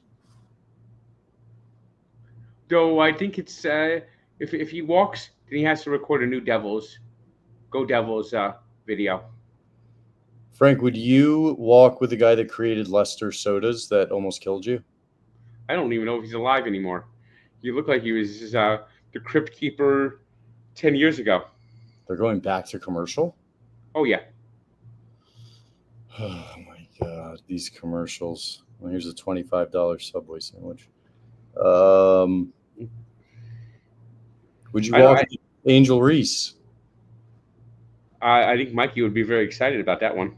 Yes, Mikey is a huge Angel Reese fan. Reinsdorf and Reese. That's what Mikey always says. R&R. Reinsdorf and Reese. I guess I would walk with David Goggins. He's everywhere. What do you mean you guess? David Goggins is one of the most inspirational badasses in the world. It would be an honor to walk. Yes, it would be. But I'm saying he's everywhere now. Oh, yeah. He's big time. He's big time. I've tweeted at him before. I've tried, but no responses yet.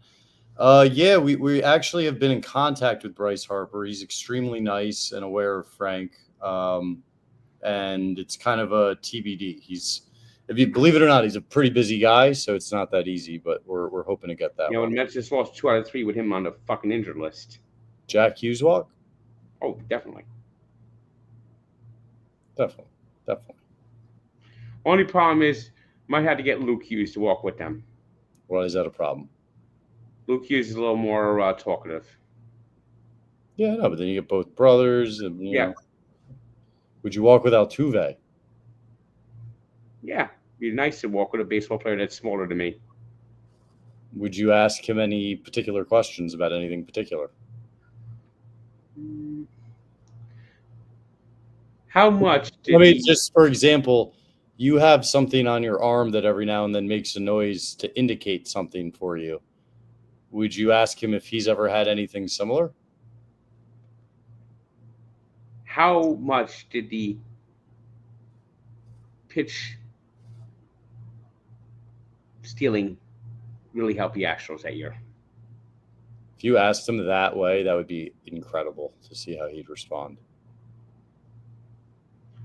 It pisses me off that the one player who got truly punished is Carlos Beltran.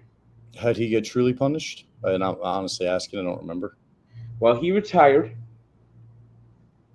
After that was his last year. Big block by Chet.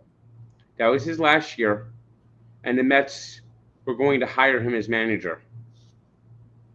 When the news of the Astros cheating scandal broke, the Astros manager was suspended a year. The Astros GM was suspended a year. Both of them ended up getting jobs elsewhere. Carlos Beltran was seen as like the player ringleader of it. And before even managing one game for the Mets, was fired. One of the last, just cowardly decisions by the Wilpons. So it wasn't Cone, but it was Wilpon going into the last Wilpon year. Would you walk with Chris Greer? They're putting a lot of good ones in here. A lot of good ideas. Yes, and the question will go. So how deep is this? How dark is this secret that you hold over Stephen Ross's head? Frank's convinced he's got blackmail, which is fair. Keith Hernandez, we would love to walk with. I'm working on it. That's an open invite. Totally agree. John Smoltz would be a really fun one. He had an incredible career going from shutdown type starter to a shutdown type closer. Frank, do you think you could mentally handle a walk with Tony Romo? Golly, I don't know. I think you would end up liking him. I think it would be like an SVP. That voice sucks so much. I think it's his announcer voice that annoys you. I think in person you guys would get along. Craig, who wins the next title? Dolphins, Devils, or Mets? The asteroid that crashes into the earth. Okay, so we're going with death. Would you walk with Mike McDaniel? Yeah, but no chamomile tea. You're a lunatic. Greg Maddux would be a great one. Eli Manning would be a great one.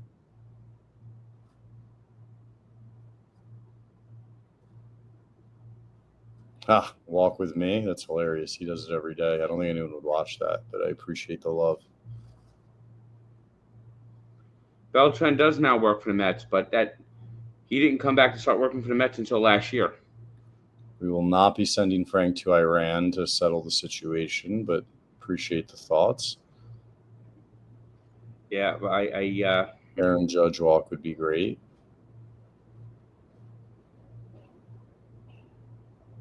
Tom Seaver or Nolan Ryan? Seaver, come on. Come on. Nolan Ryan struck out people, but really he wasn't that great a pitcher. Yeah, but that time the guy charged the mound and he just threw him in a headlock and started beating the piss out of him. Oh, Robin Ventura? That puts him on a different level for me. I love that guy. Seaver was the better pitcher. I mean, Nolan Ryan just blew people away, but he often at times just didn't know where the ball was going, and ultimately that's why the Mets traded him. How much would I have to pay you to walk with Chapel Roan?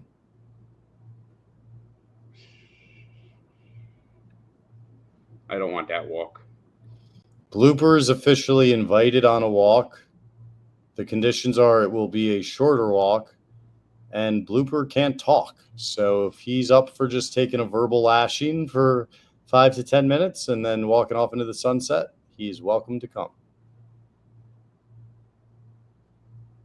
Frank, how do you think J.J. McCarthy's going to do?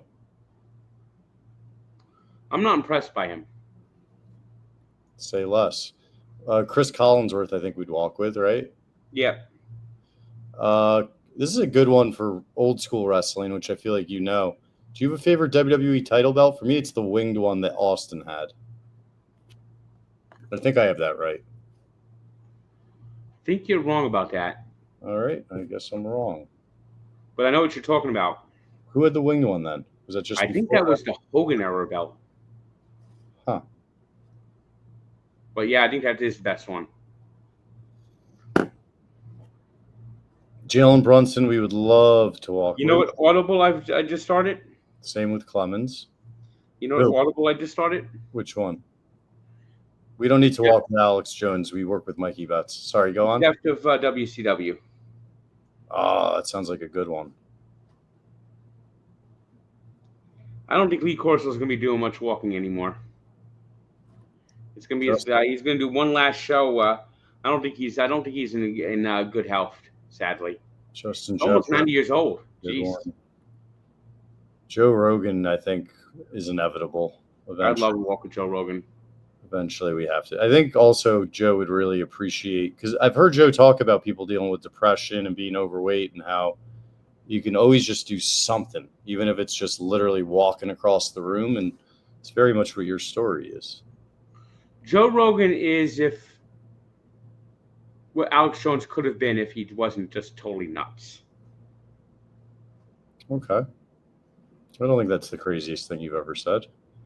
Yeah, Alex Jones had a lot of good ideas and a lot of good, theories that make you go, and then he went off the fucking rails with some of his stupid things.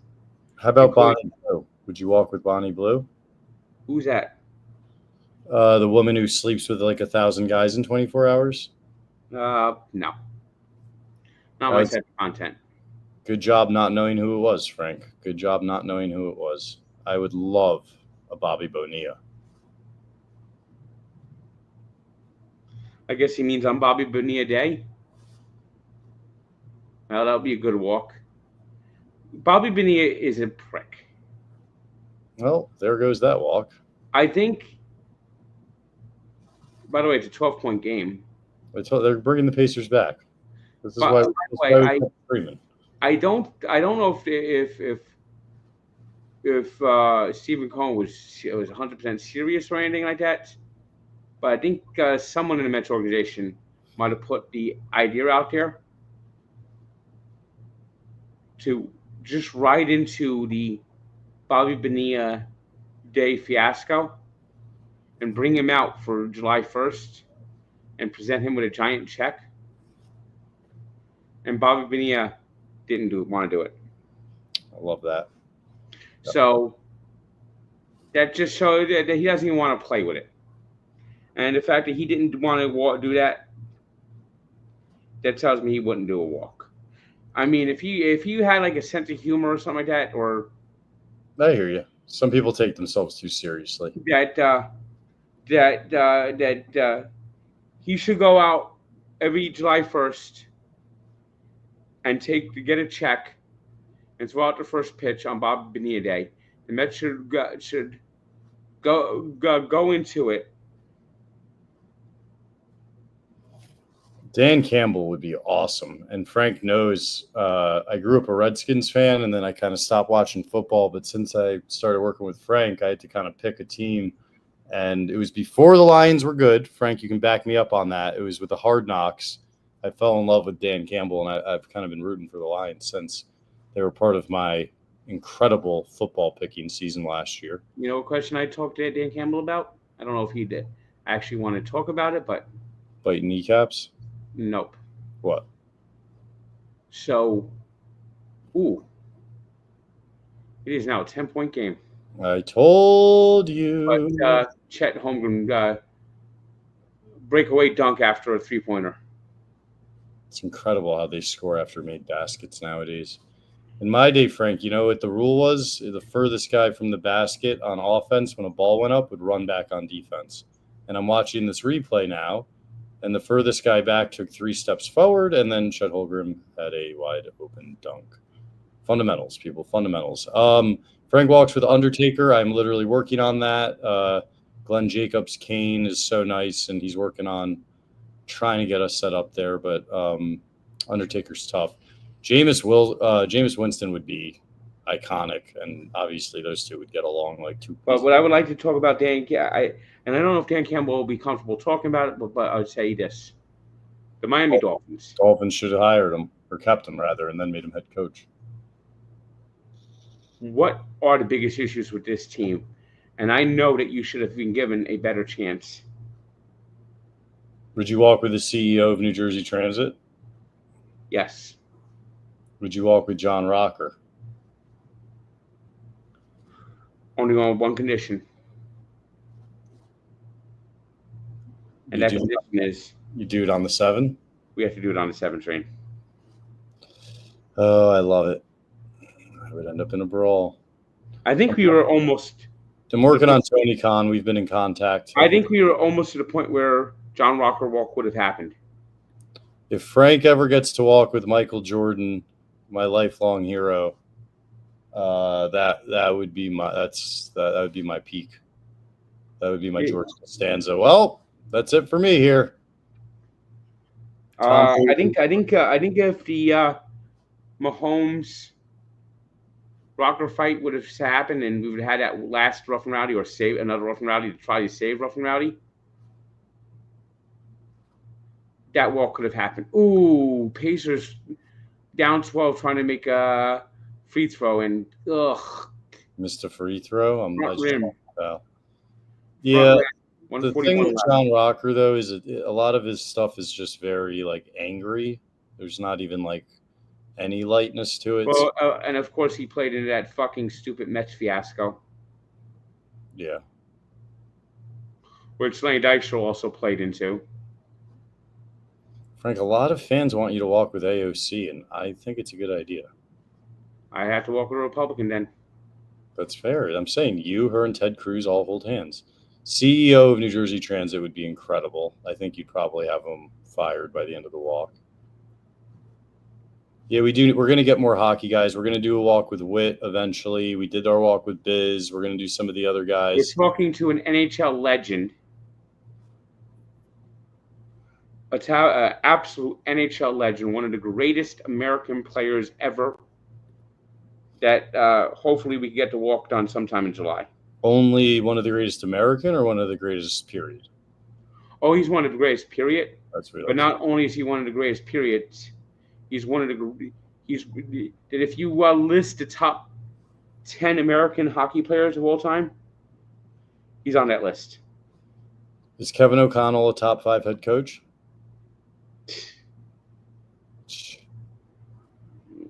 The Knicks are going to call and try to hire him. Well, they already called my father. So I'm surprised they haven't called him yet. Oh, hold on a second. Mikey Betts is calling. I got to take this. It's definitely Mikey Betts. I'm sorry, Leon. Mr. Rose, can I walk with you? But I don't know how to coach the NBA. So that was Frank impersonating my father. I thought it was going to be Mikey Betts. A Mike Tyson walk would be absolutely. I mean, you guys are just giving so many great names. And for the record, and Frank and Beck, the reason I get into the office every day and work hard is I'm going after everybody. So for every walk you see, there's like 20 other people I've been working really hard on and hasn't quite landed yet. Chris Christie, I think Frank has some indirect connection to. I do, but I think he's kind of on that Met blacklist. Oh, you mean the Frank list? Yeah. Yeah. Okay. His son currently is the director of player development for the Mets. What about a walk with Bobby Valentine? Why don't you check on YouTube? It's up. We did it last season. Bobby Valentine's a great guy, and my brother made a movie about him called The Zen of Bobby V, which you can find and watch. My brother's a filmmaker. All right, last minute of the NBA season here. And also shout out Bobby because he did the walk with Frank without telling anybody in the organization, and they didn't realize until they saw them walking around the field, and then they called him, and he got an earful for that one. And then I got an earful for that one. Yeah, the Angels don't really like Barstool. We're down to 1 minute. Yeah, this game's over. Pacers, valiant try, but Oklahoma City Thunder. We may as well wait till the finish. Maybe you can supplement ESPN's call with a good traditional. The Thunder are trying to dribble out the clock. SGA passes. I don't even see what that is. It's a 3-point shot. Air ball. Pacers got the ball, but it might have been a foul behind play. Alex Caruso is celebrating, pumping his chest, showing the Oklahoma City Thunder on. By the way, I got to say this. The Oklahoma City Thunder might have one of the worst logos in sports. That logo sucks. That logo absolutely fucking sucks. I mean, they're about to win their first. Holmgren's on the line trying to shoot free throws, and he made it. Can we get a little more like 1950s play-by-play baseball guy? The bench is emptying, and players are getting a standing ovation, including SGA, MVP, who's now got himself a championship. All of Oklahoma City is standing. Everyone is standing as Holmgren attempts his second free throw with 3.24 seconds left. And they're both good, 32 seconds left. Pacers dribbling the ball out, 16 down 16. This game is over, going in for a shot and made it. Don't know the numbers of these guys. Steal the inbound. Pacers got the ball back. Put the shot up, and there's a foul. Oh, of course. Foul. Just let for the extender. Got to keep the season going, baby. Maybe they get another commercial in. They love those commercials. Oklahoma City is beginning to celebrate. I think they might be going to commercial. Oh, my God. Are they all right, really? They're making the free throws. First free throw is true. 103.90, 19.5 seconds left. The dream is over for Indiana. Now they have faced a long offseason without Tyrese Halliburton, who will likely miss the entire season next year. If the Knicks actually hire a coach that's actually smart, maybe they'll have a chance. But the chances of that happening are probably slim and none. And Slim just left town. Pacers made both free throws, 103.91, 19.2 seconds left. They're going to dribble the ball out. Everyone is jumping up and down on the sideline for the Thunder. The Pacers just standing, letting the clock dribble out, and the Oklahoma City Thunder are the 2024-25 NBA champions. Well done. And that's history. I would not have thought they could have pulled this off. Good for them. And also Sam Presti, shout out. I used to think that it was kind of a joke how he'd always just trade for all those draft picks. But they went from rebuilding to champions fast. They went from, Frank, maybe the biggest mistake ever of picking Ibaka over Harden to this. And that you don't see, like, normally a mistake like that will haunt you 20 years. I mean, this just shows you how inept the Nets are. How inept a lot of these teams that just continue to miss are. Yeah, and especially not to pick on Mikey, but the teams like the Bulls, they just come right to mind that they just stay right in the middle. They're never they have the resources, and they're not restarting. They have the resources.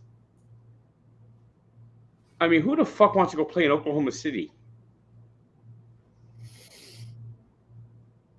Oh, these guys were happy too, and they look pretty happy right now. And they got a small market that each of these guys will be able to have dinner for free anywhere they want in Oklahoma City for the rest of their lives. There's some advantage. This fucking sucks. You know, Seattle hasn't gotten a team yet, and Oklahoma City now is a fucking championship. It's tough.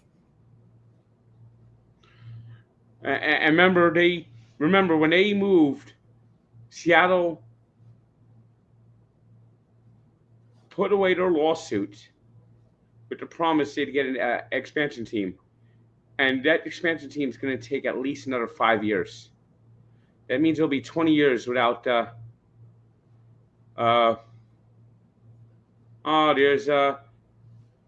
whatchamacallit, Bennett over there. Yeah, definitely happy for Hartenstein, who at the first time Frank saw him was live at the Garden, and he kept calling him Frankenstein, and then that stuck for a while. That was pretty funny.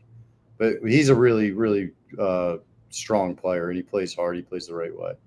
And the Pacers are dejected going back to the locker room with Halliburton on crutches. Frank, kind of a good lead question, unless you don't want to spoil, but your NASCAR knowledge, has it been growing a bit recently? A little bit. A little bit. Okay. All right. Stir fry. What? Stay tuned, July 4th. Okay. Got a special walk for you. You're talking to the guy I got it, stir fry. What? That's why I asked. All right. Well, I guess that's it. Might do another live stream sometime this week, and TJ McConnell's crying. Frank, I think this is our longest live stream. We're almost at 4 hours. And unless I'm hallucinating, which I might be, I think there's like 50,000 people. Oh, there's Reggie Miller, not biased at all.